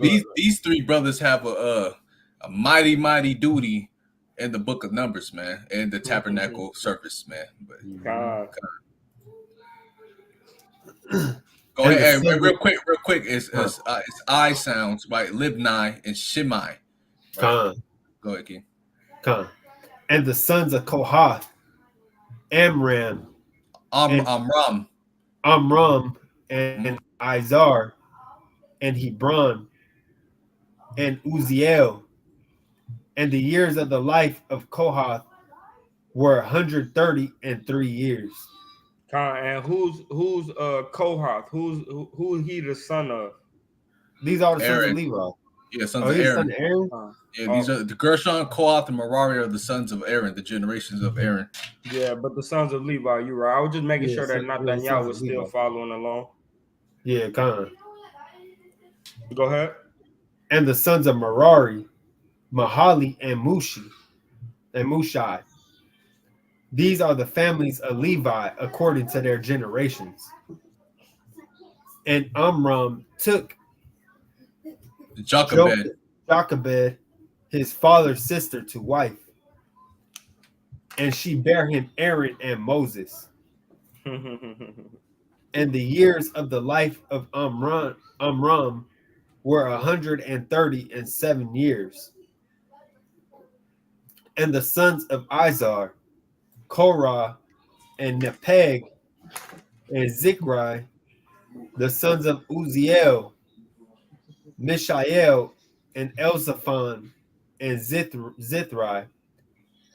And Aaron took him Elisheba, daughter of Aminadab, sister of Nahshon, to wife. And she bare him Nadab, and Abihu, Eleazar, and Ithamar. And the sons of Korah, Asir, and Elkanah, and Abiasaph. These are the families of the Korhites. And Eleazar, Aaron's son, took him one of the daughters of Putiel to wife, and she bare him Phinehas. Yeah, Phineas. These are the heads of the fathers of the Levites according to their families. These are that Aaron and Moses, to whom Yahweh said, bring out the children of Israel from the land of Egypt according to their armies. These are they which spake to Pharaoh, king of Egypt, to bring out the children of Israel from Egypt. So that's the grandfathers, right? The uncles, right? And all the elders, right? That it was talking about. That's all Levites, right? So the people that was getting whooped harder, the officers, the priests that was above the children of Israel, that was Levites, right? Most of it, right? That's what it's telling us right here. That's the people who got the whoopings, man. Right? And also the ones who are first to always abide by the commandments and by the law. right? Mhm. Which is why they take heed and they hearken first to bring the rest of the tribes under the commandments. Go ahead, King. Come. These are that Moses and Aaron. And it came to pass on the day when Yahweh spake unto Moses in the land of Egypt, that Yahweh spake unto Moses, saying, I am Yahweh. Speak thou unto Pharaoh, king of Egypt, all that I say unto thee. And Moses said before Yahweh, Behold, I am of uncircumcised lips, and how shall Pharaoh hearken unto me? Mm-hmm. That's going back. That's going way back to chapter 4. Mm-hmm. Going all the way back to chapter 4, man. Right. So that right there, man, we're gonna say the bar Yahweh, right? With Nashaman, all that Yahweh says, what we doing here. Yeah, all that Yahweh says what we doing here. Debar Yahweh, Wad, what was it? What Nashamai. Wanah Shammai, Khan. Debar God, Yahweh, Wad Namash, Wanah Shammai, Khan. God, That's the right. bar Yahweh would not Shemal that Yahweh said we would do in here. Wanah Shammai. Kind of what prophets we going to? I'll just looking for it real quick. Let me see. I have it here.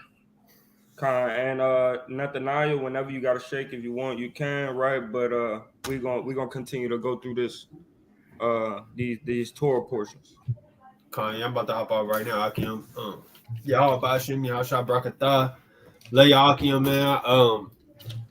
Hopefully this lesson is brothers still tuned in, man. For all y'all brothers still tuned in to water, man. We appreciate y'all support. We appreciate y'all truly seeking the Lord out, truly seeking these scriptures and the understanding, man. Kind to the brothers and sisters, man. Listeners. Khan, and real quick, Nathaniel, if you need to delete that space, if you haven't done so already, to delete that video from your phone so you can have more space, go ahead and do that so y'all can get another video in. Khan. Shalawam, Akim. All right, Shalawam.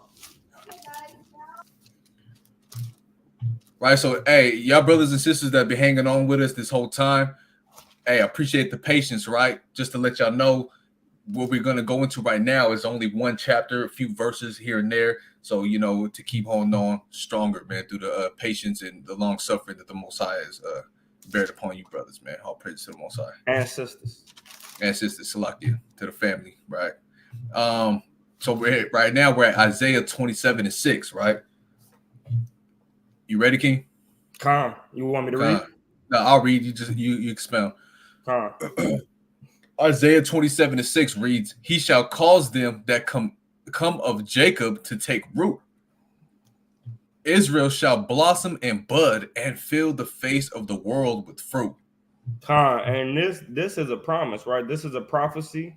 It's something that happened in a time that we read about, right? The reason why the Torah portions put these in there is because they coincide or they link up with what we read in the law, right? So this prophecy, right, came to pass then and is coming to pass again, right? Where it says, He shall cause them that come of Jacob, right, to take root, right? How?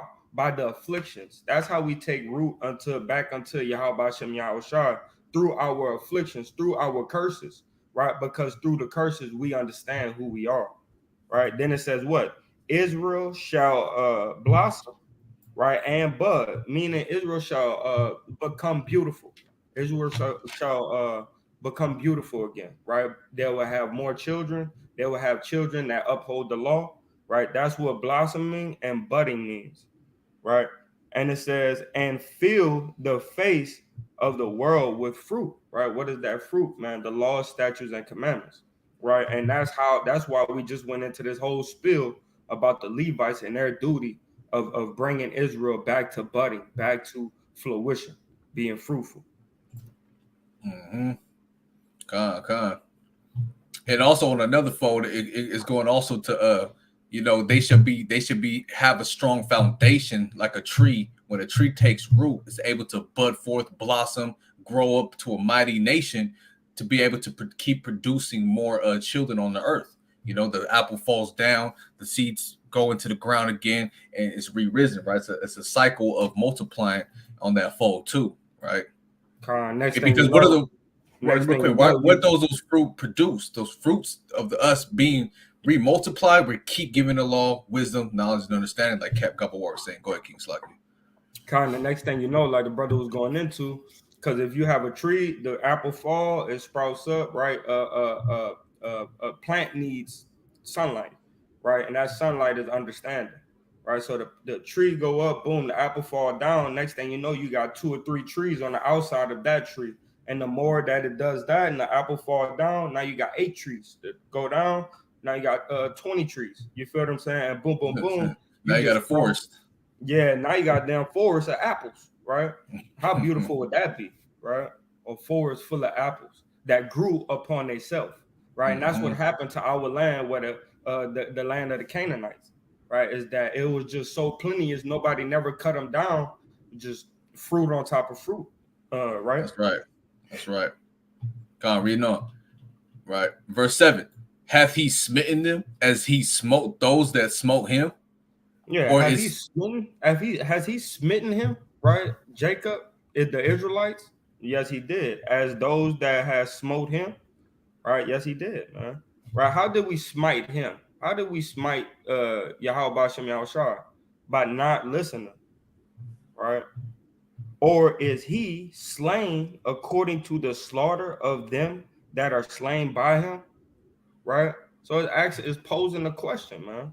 Right? Is stuff happening to him because of the things that he have done, right? That Israel have done?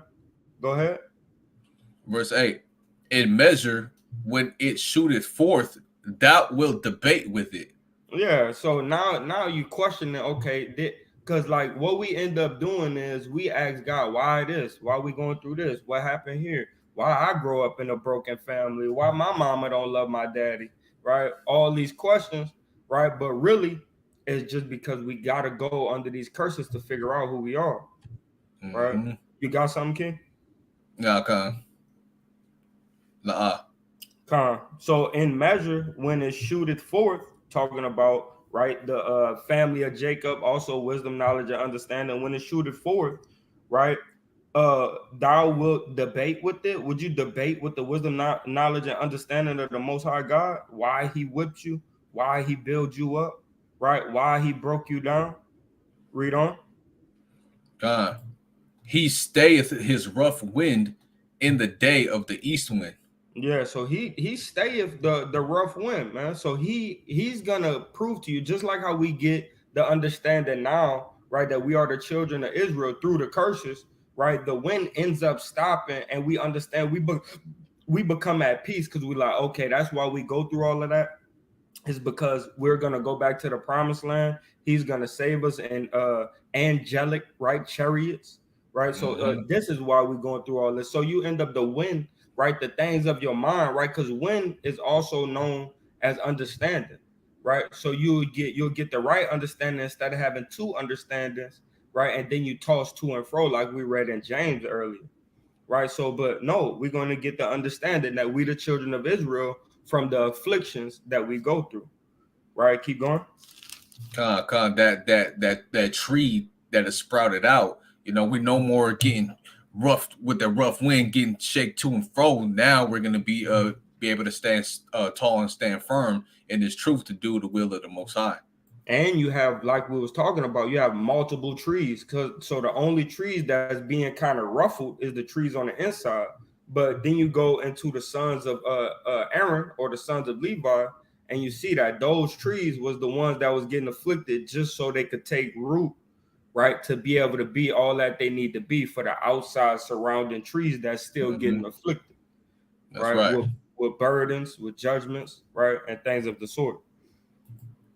Verse 9. By this, therefore, shall the iniquity of Jacob be purged. Yeah, by the Levites, right? That's why we went into a whole story, right, full of Levites. Is by the Levites shall they be purged, man, by the root, right, by the tree that beareth fruit, by the afflictions, right, that happen to these people, right, is how we get purged, man. Right, go ahead.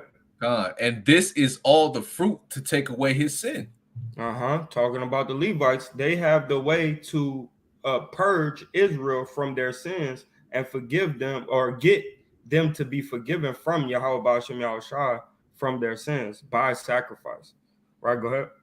When he maketh Slaka, and this is all the fruit to take away his sin, when he maketh all the stones of the altar as chalk stones that are beaten in sunder.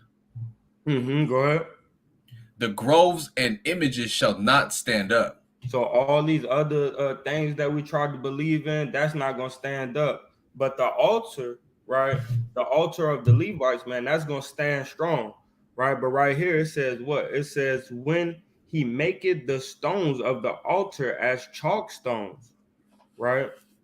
Chalk is something that breaks off every now and again. Chalk is something that kind of disintegrates if it get wet sometimes to a portion, right?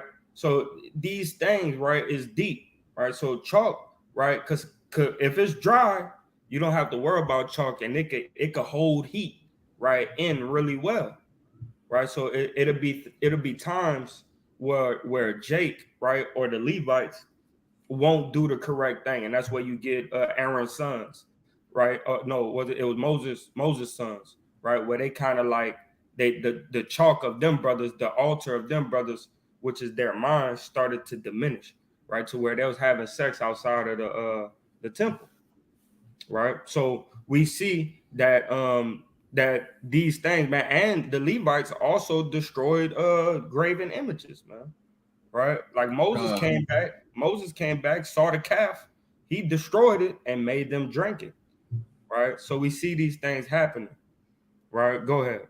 Khan, and just to expound on that, right? When it says here, also when he maketh all the stones of the altar as chalk stones that are beaten in sunder, right? So what are these stones of the altar talk? What is that going into? People. Groves and images shall not stand up, right? So the context here, what it's saying is also he maketh all the stones, all of the altars, all of the idols and things we would sacrifice to are going to be beaten down into chalk, right?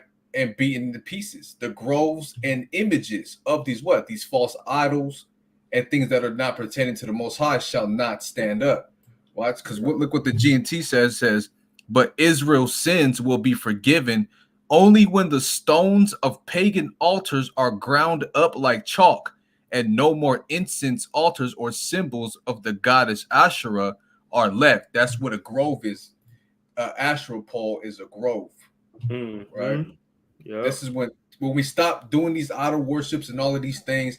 This is when we're going to start to get the foundations of being delivered, when we're keeping commandments, doing what the Most High says, and we're no longer that tree swaying back and forth with that rough wind to put what's it called, affliction, right? The affliction of that wind is going to be stayed, and we're going to start to come to the understanding we need to in order to be delivered.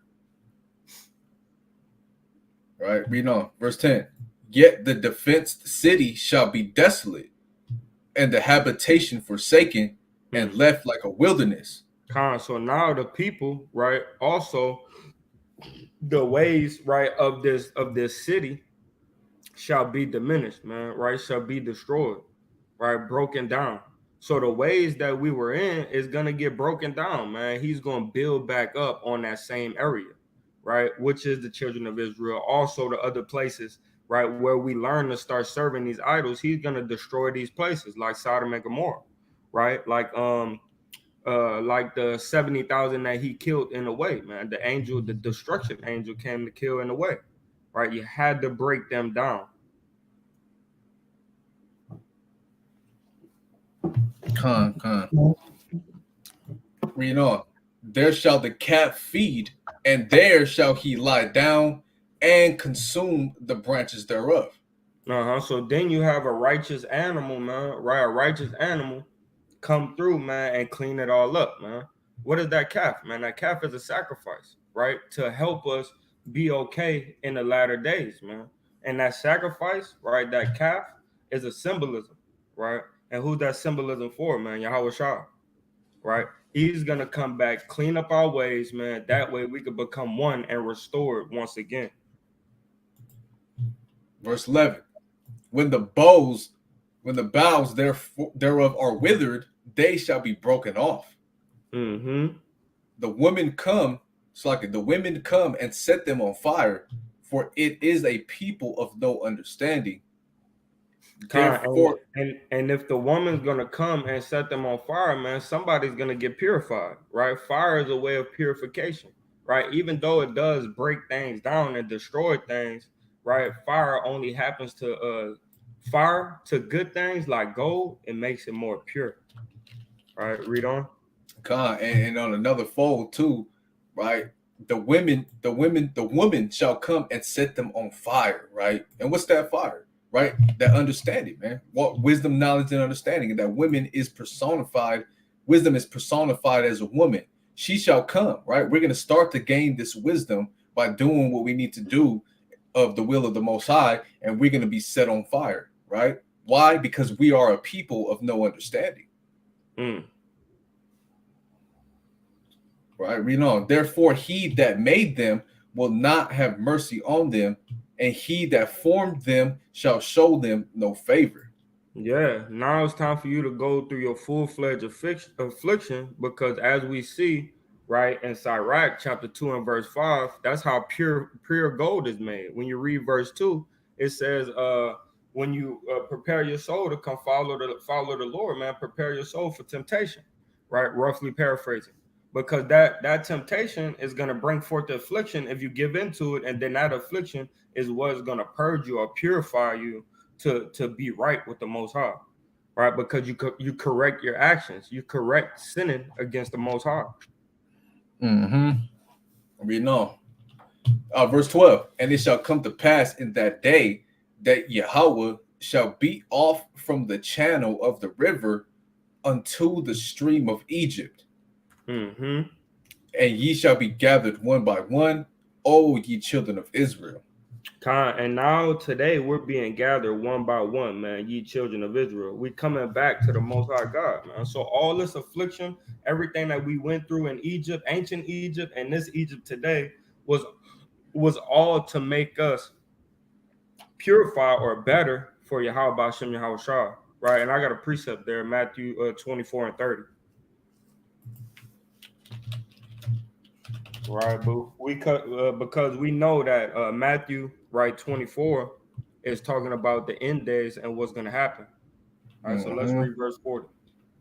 God, Matthew 24 and verse number 40 says, Then shall two be in the field, the one shall be taken and the other left.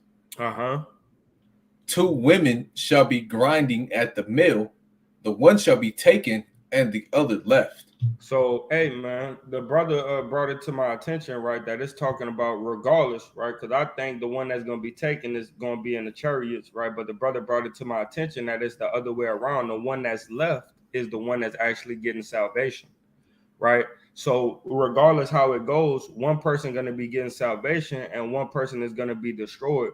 But for you to get salvation, you have to repent from the things that caused your afflictions, right? Which is sin. So let's go back to Isaiah. That's what. Let me expound on that real fast in Luke 27. Right, taken means to be killed. Right, the other one left is left to go through another proven process. Right, Luke 27. Salakia. It's only 24. Bear with me real quick. Maybe you're looking for 23 and 7. Maybe that might be what's going on in your brain. Because Luke 23 is the book where it expounds what's going down in Matthew, I believe. Luke 21. Kind is 21. My bad, it's a lot. Luke 21 and 24. Right, it says no, that's not it. If I don't find it in the next 10 seconds, give me 1 second.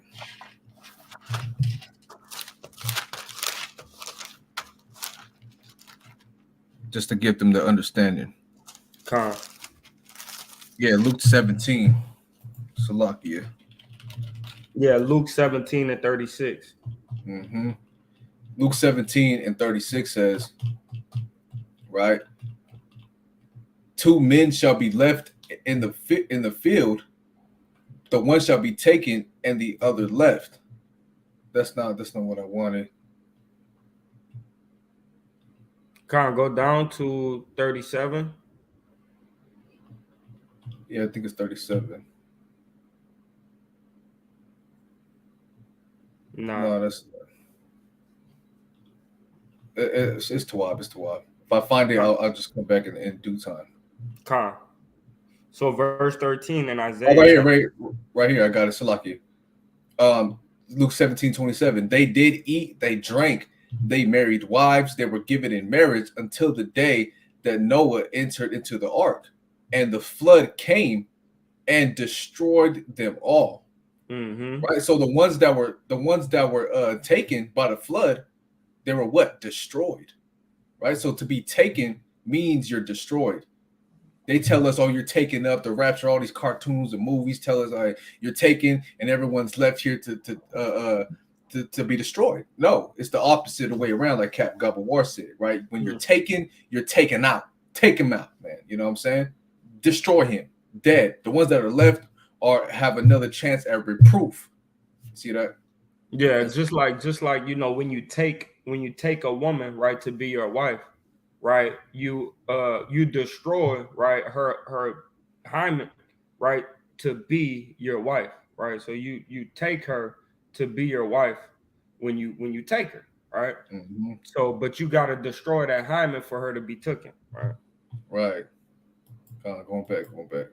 It's like Right. So Isaiah chapter 27 and verse number 13. Verse 13. And it shall come to pass in that day that the great trumpet shall be blown. Mm-hmm. And they shall come which were ready to perish in the land of Assyria, and the outcasts in the land of Egypt, Con. and shall worship Yahweh in the holy mount at Jerusalem. Con. So the land of Assyria, right, will be like, so I don't know for sure, right? But I could make a great assumption, right, that would be around Russia area, Africa, the eastern hemisphere, right? And Egypt would be synonymous, right, with America. So we know that they're gonna gather us from both sides, right, to bring us back together, back unto our homeland, unto Holy Mount at Jerusalem. Mm-hmm. God, this will be going into the northern kingdom, right, and the outcasts in the land of Egypt, which would be America, and shall worship Yahweh in the holy mount at Jerusalem. Mm-hmm. Mm-hmm. That's right. They got more. Are we going to 28? No, it's 28 to verse 13. Con. So it is Isaiah 28:1. Woe, right, or destruction to the crown of pride, to the drunkards of Ephraim, Mm-hmm. whose glorious beauty is a fading flower, which are on the head of the fat valleys of them that are overcome with wine. And that's damn Israel, man. That not Israel, but that's the 10 tribes, man. The 10 tribes Mm-hmm. always into some mishigash, right? But they're the ones a lot of time. I mean, for me, I see a lot of Mexicans, man, making it, man. Cubans, where I see them making it, man. It might be through an evil way, which is the wine, right? But they making it, man. Right? A good bit of I ain't gonna say Hondurans, but a good bit of the tribes of Ephraim, right, are making it because they're able to kind of like prostrate themselves to be an Edomite or portray themselves to be an Edomite, and they could kind of like swindle their way in these places, man, and break the laws of God to a high level, right, to get rich, man, right. So the crown of pride of Ephraim, right, of the northern kingdom, right, shall be broken. Read on, verse 2. Behold, the Lord hath a mighty and strong one, which the Yahushai, right? Behold, Yahushai hath a mighty and strong one, which as a tempest of hail and a destroying storm, as a flood of mighty waters overflowing, shall cast down to the earth with the hand. Yeah, and that's the destruction angel, right? The destroying angel that Yahushua has, right, in his Mhm. hand. Go ahead. The crown of pride, the drunkards of Ephraim shall be trodden under feet. Kind of all the damn idols, right, that Ephraim have gathered unto themselves, man, they're gonna be trodden underfoot, man, just like we read about in verse 9, man, right? Breaking down the altars and the groves, man. Because Ephraim, right, the northern kingdom always excessive, right, with their idolatry. That's why they always in damn Catholicism and praying to these different damn white gods that they set up, right? Saint Patrick, Saint Venice, right? Saint John, Saint Matthew, Mhm. right? They praying to all these damn Saint Mary, right? The Virgin Mary, Saint Virgin Mary, right? Guadalupe. Right, So that this is what Ephraim does, man. The northern kingdom. So the Lord's saying, I'm gonna break all that down, man. right. Right? And all of you Ephraimites and everyone that's under you, because Ephraim is the top of the 10 tribes, right? They everyone who was drunken with this idolatry and they wearing that crown of pride and I don't want to repent. I know my God saying that Guadalupe, I know who. Hey man, you're gonna be trodden down, That's right. right? That's right. Verse 4. And the glorious beauty which is on the head of the fat valley. Hey man, that's talking about your damn Catholicism, man. Right. Right? Your damn Catholicism, man. That fat valley, man. Colin, give me one second.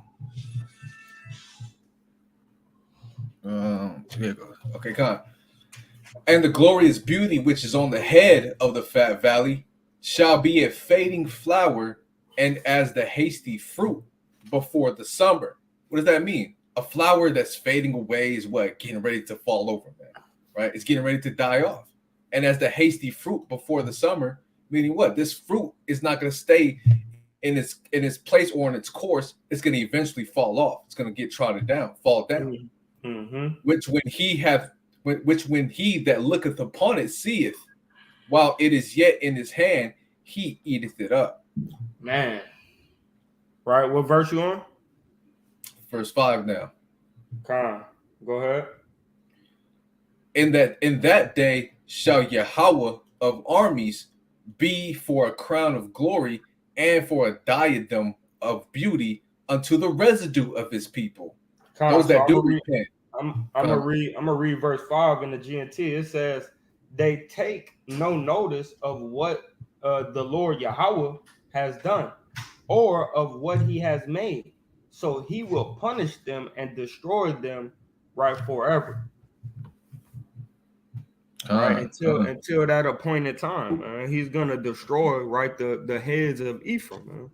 Because Mm-hmm. Ephraim, like I said, Catholicism is that fat valley, man. Catholicism is what took over the whole world. And then you have people in the Vatican, right, from the Vatican Church that made all these different offshoots, the Protestant, Presbyterian, all these other different offshoots, right? But it all came from Catholicism, and that's what Ephraim, right, is joined into. If you go to a Dominican, you go to a Puerto Rican, you go to El Salvadorian, Peruvian, Honduran. You go to all our Northern Kingdom brothers and sisters, man. They following that damn Catholic devil. That's right. That's right. God. Bring it up. God, that's beautiful. That's beautiful.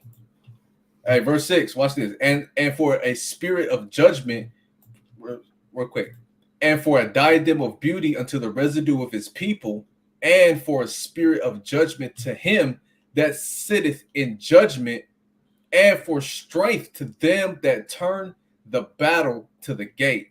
Yeah, man. Talking about that damn place, man. Why you think you have the holy Catholic wars, right? It's because these people, right, did that. They went into battle to make sure their religion was followed all the way around the world. Mm-hmm. Con. Verse 7. But they also have erred through wine. Yeah, these Ephraimites or the Northern Kingdom, they also have erred through the doctrine, right, of Catholicism. Go ahead. And through strong drink, are out of the way. Are out of the way, man. They so drunk, they go in there and hear those wicked ass hymns. Yeah.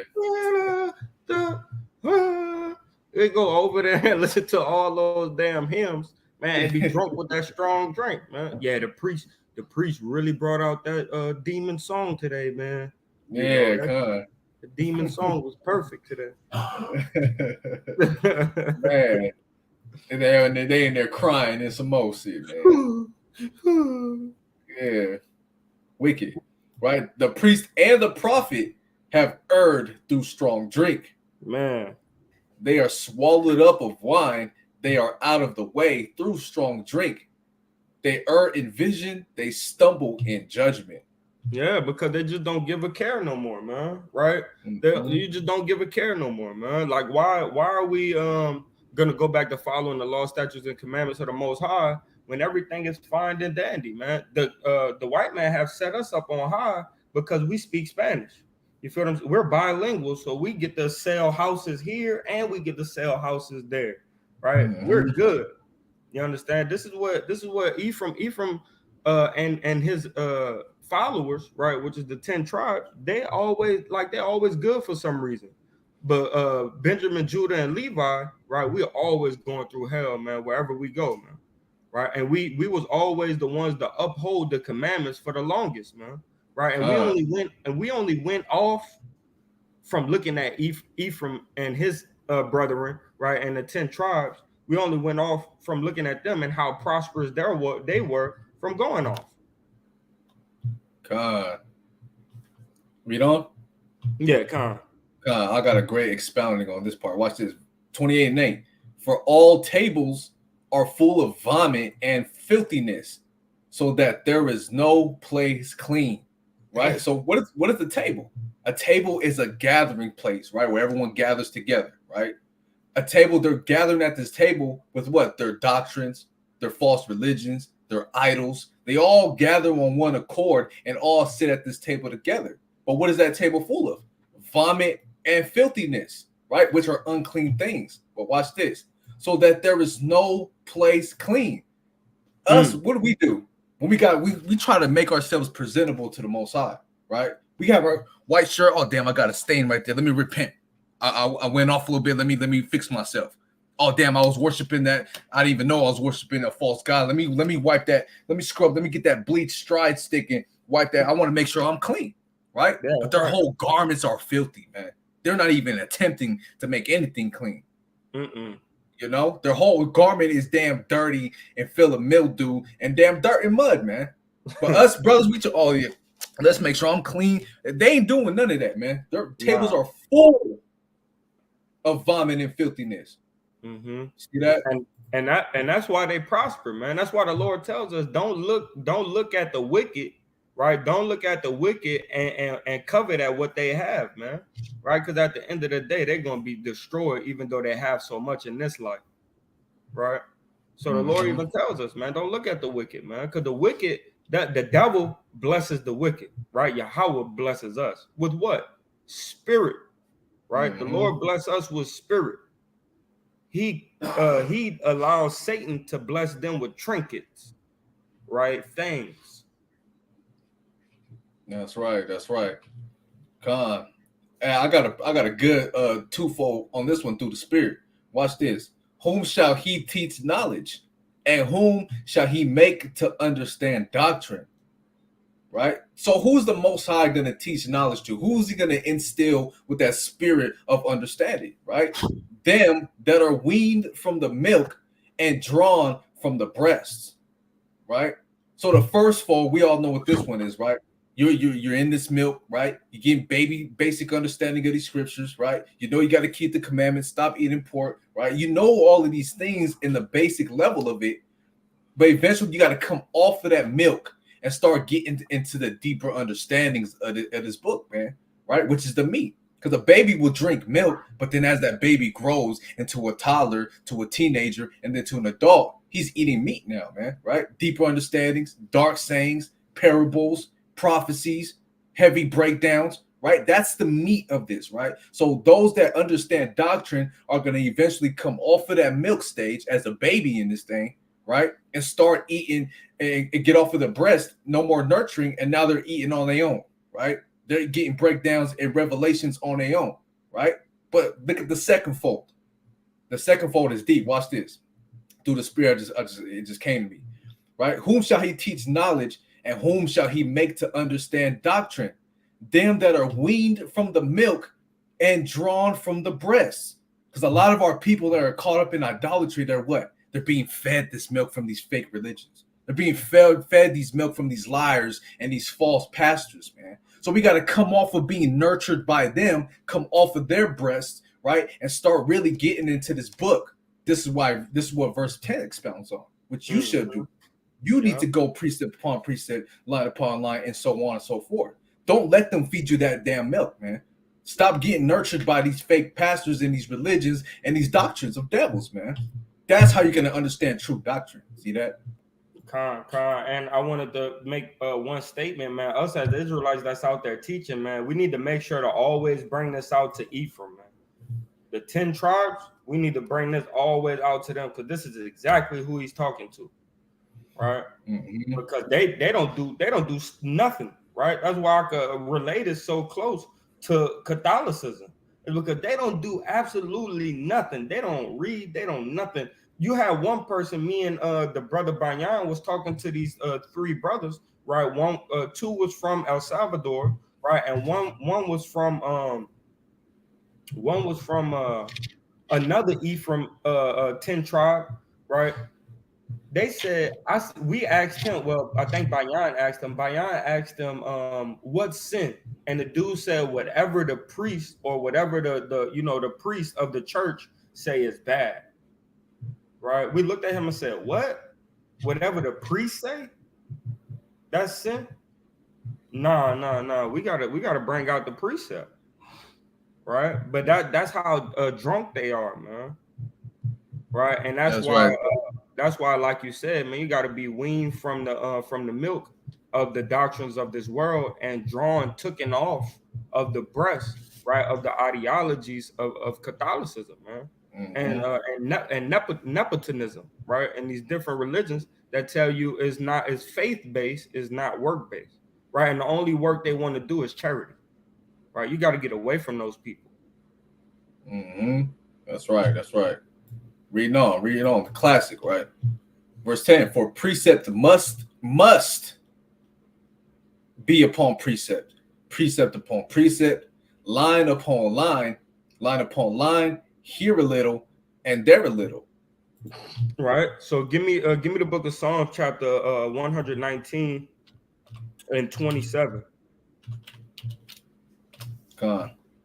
Psalms 119 and verse 27, and it reads, make me to understand the way of thy precepts. This is what we got to be asking the Most High, man. Help me to understand what you truly want from me, right? What is your commands? What is your demands? What are things that I shouldn't do, and what are things that I should, right?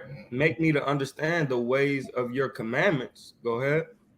So shall I talk of thy wondrous works. And then I will plead on your behalf, right, that these things are good for me. It's good for us as the children. Right? I yield. Let me get that word for precept real quick. Powerful. Right? 119 and 27. Appointed, right? Mandate of Yahweh, right? Law, commandment, precept, statute, scriptures, man. Because all of that is all in the scriptures. See that? Right. So let me expound on that one more time, real quick. So precept upon precept means what? Law upon law, commandment upon commandment, scripture upon scripture. Right? Precept upon precept, line upon line upon line. And what does that mean, line upon line? Right? You got to really dig deep into what's saying in each line, man. For with stammering lips, okay? Let me see. What does that stammering mean? What is lips? Okay, what is it? You have to really spend damn 5-10 minutes on one verse, man, and really get the deep understanding of it. Not just speed read through it. No, you got to really dissect each and every single word that's written on each line, man. Yeah. And it's in the manuscripts. You know? That's right. Here a little and there a little. Okay, let me read Book of John. Okay, hold on. Let me go back to Matthew. Wait, I read that in Hosea. And let me jump around and fit the pieces of the puzzle together, man. When somebody is making a puzzle at their house, right? Do they just okay? That's piece number one. That's piece number two. That's piece number. No, man. Everything is scattered everywhere.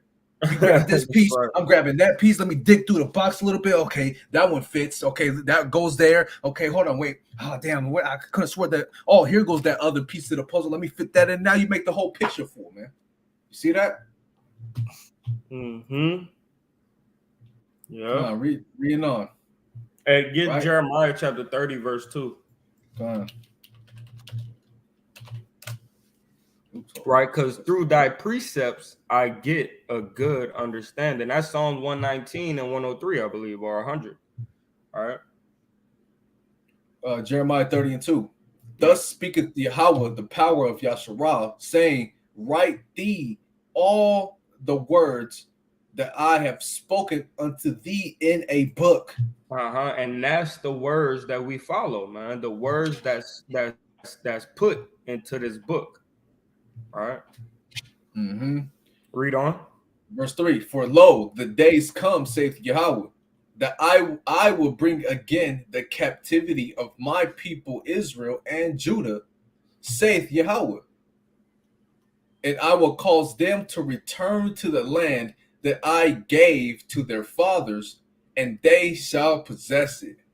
Yeah, but first, what you got to do, man, you got to read and understand the book, man. What's in the book? Thy precepts, thy commandments, right? Understand the commandments, and then he's going to bless you with the land that he had promised unto your father. But if you don't understand thy precepts, right, you won't get to the land, because in the land you will sin, right? So that's why the Lord has to give us a heart, right, to where we'll never sin again. Right? God. Going back a little bit. Right. So verse 11. For with stammering lips and another tongue will he speak to this people. And let's get that word stammering. So go ahead, King. No, you good. Just want to grab that word real fast for stammering, right? Mocking, mocker, buffoon, also a foreigner, right? A foreign tongue, right? Reiterating, because when you mock something, right, you're kind of, let me get that definition for word mock real fast. Watch this. Tease or laugh, scornful, contemptuous manner, not authentic or real, right? But without intention. So a language that's not authentic, right? English, man. Damn Spanish. These languages or dialects that hold no weight. What the hell is English, man? They make that up off of their damn Hebrew, man. The Aleph Ba, right? Alphabet. And then they took it and they made mockery of it. And let's make our own language out of it. You know what I'm saying? Hey, man, these languages is booty, man.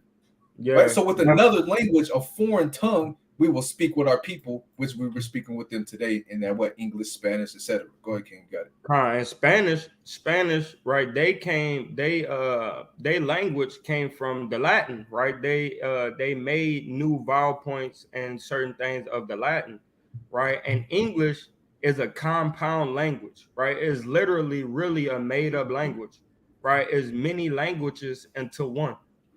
Right. And then they added different what you call them things? Verbs.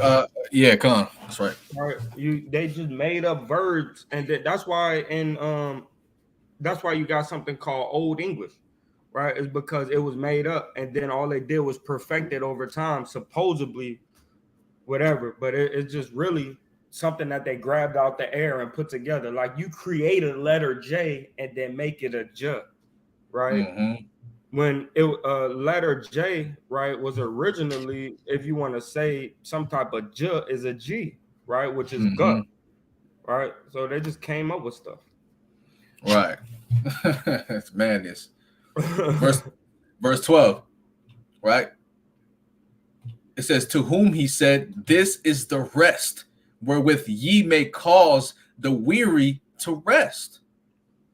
And this is the refreshing, yet they would not hear. So these Nah, are the words of life. Go ahead, King. You got it. nah, go ahead. You in the So spirit, go ahead. these are the words of life, man. When we come out with these precepts, line upon line, we fitting the piece of the puzzle together. We giving that true understanding, even in another tongue, right? We giving you that refreshing. Hey, man, this is this precept. If you ain't using precepts, man, it don't make no sense, right? And since we're using these precepts and line upon line, and we're here a little and there a little, and we got the true doctrine and understanding now in these last days to be able to cause you to rest from your mind, the weary of your mind, and the refreshing of all the stains that you got in your damn garment, man.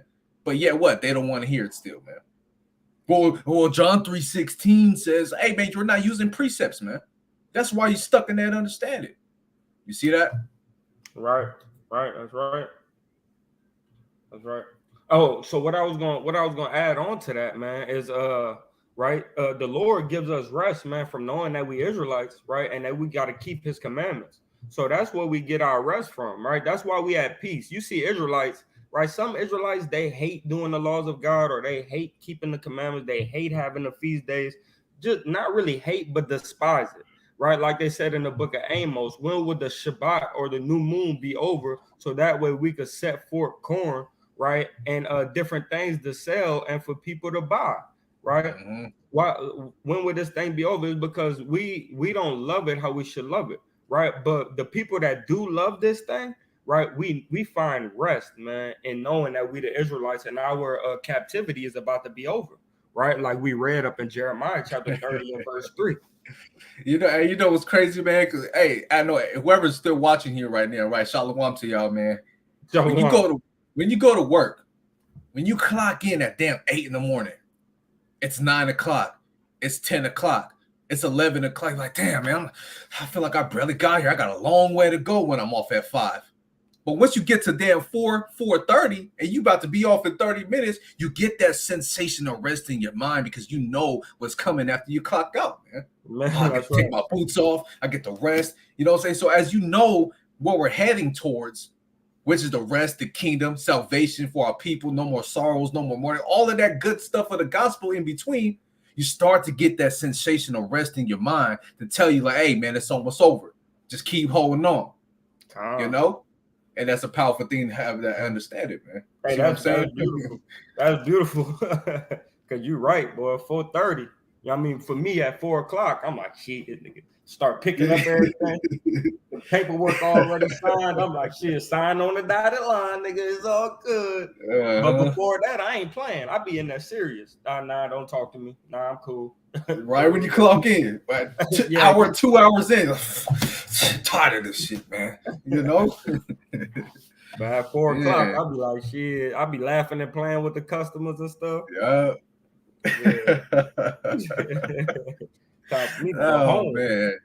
That'd be my first thing. It's time for me to go home. And you feel refreshed. Not as tired as you was in the middle of the shift. Like, man, I'm tired, man. You get all this energy out of nowhere. Oh, I'm off in 45 minutes, 30 minutes. Oh, man, I'm moving stuff around. And so, I'm about to get out of here. Like, why every time we go to work, we tired as hell, but when we get home, we got all this damn energy back? Man.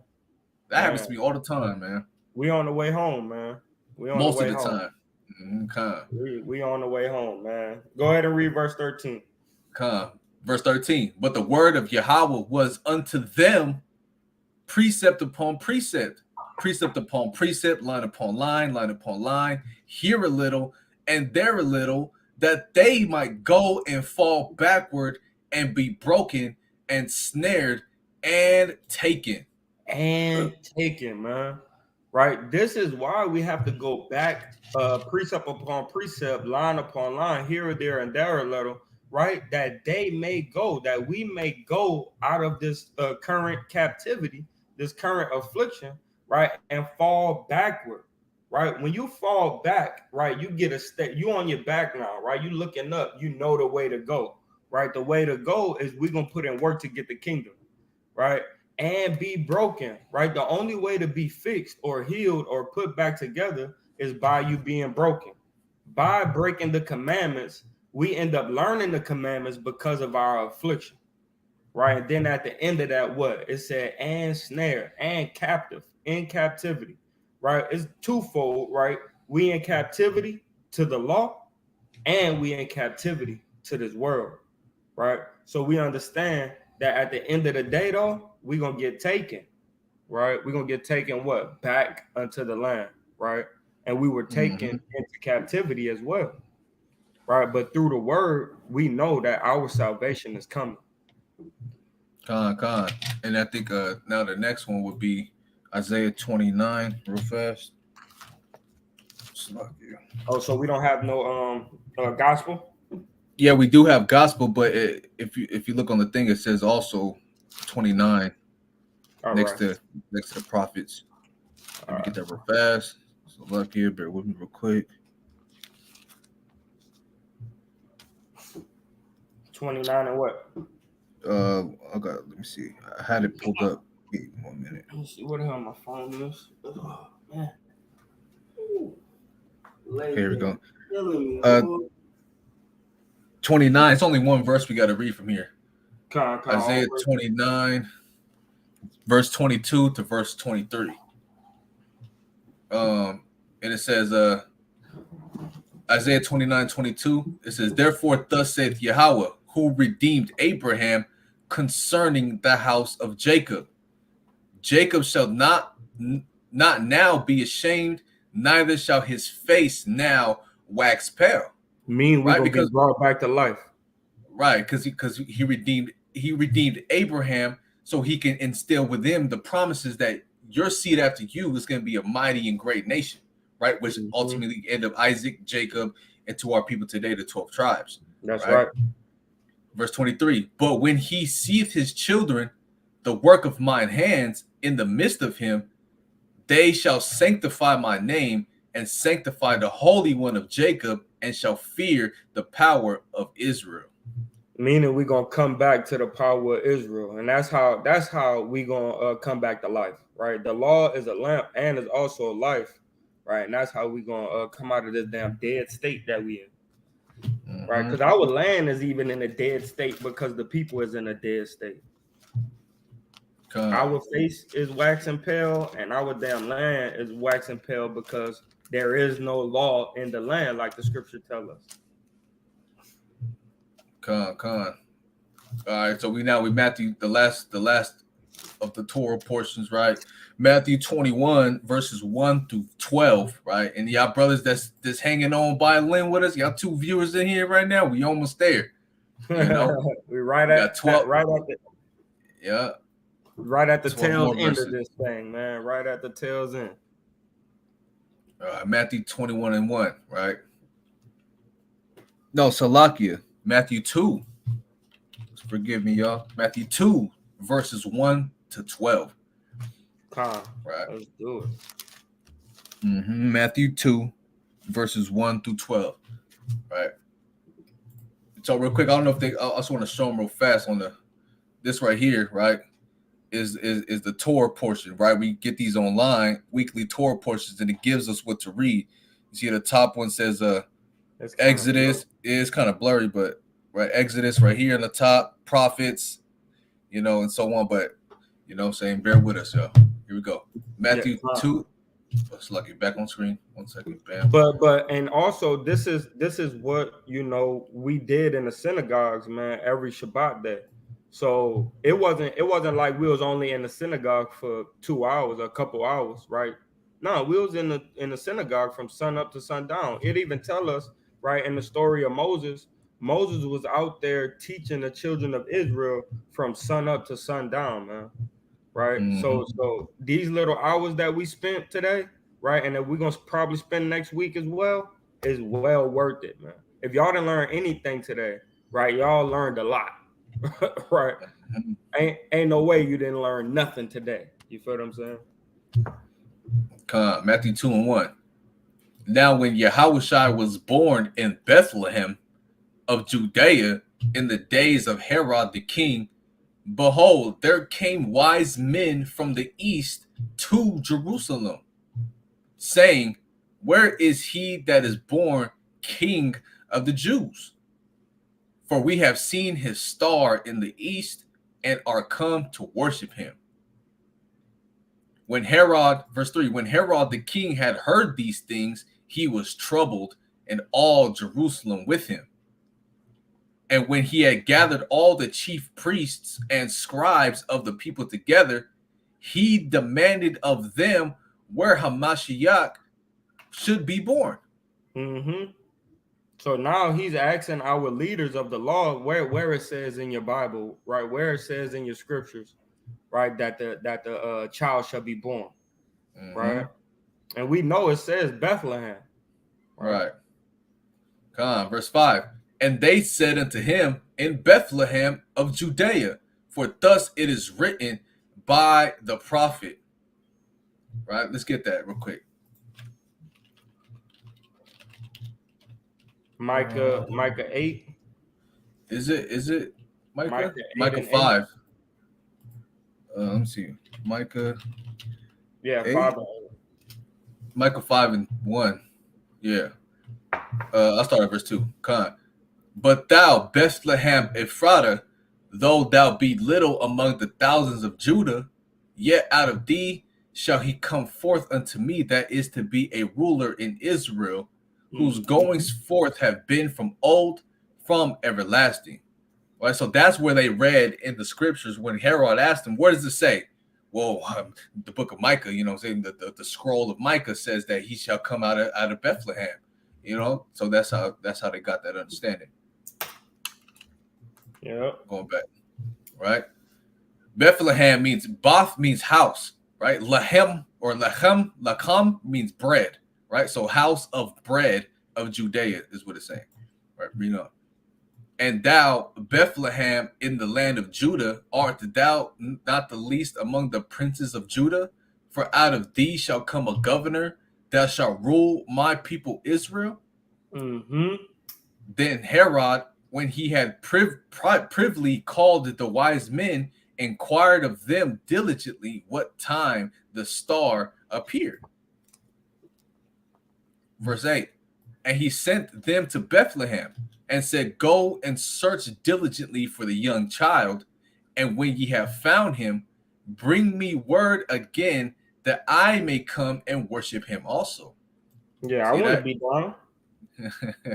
I want to be down. When they we know you, Esau. We know you, Esau. Okay.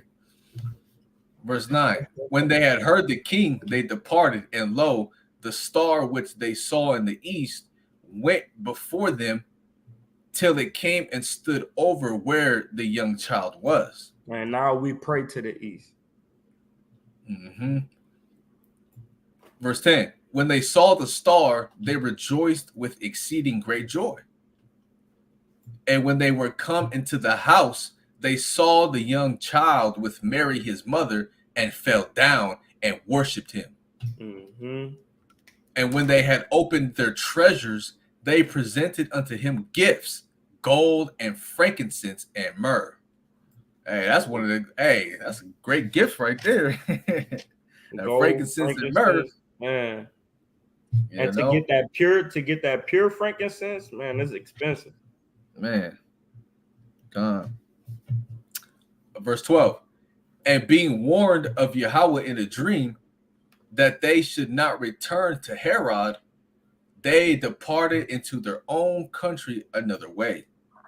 So now they they're trying to prolong their life, right? Because they know if they go back to Herod and Herod see them, they're gonna get killed, right? Because they're gonna tell them where the child is, and he's gonna kill them and go kill the child.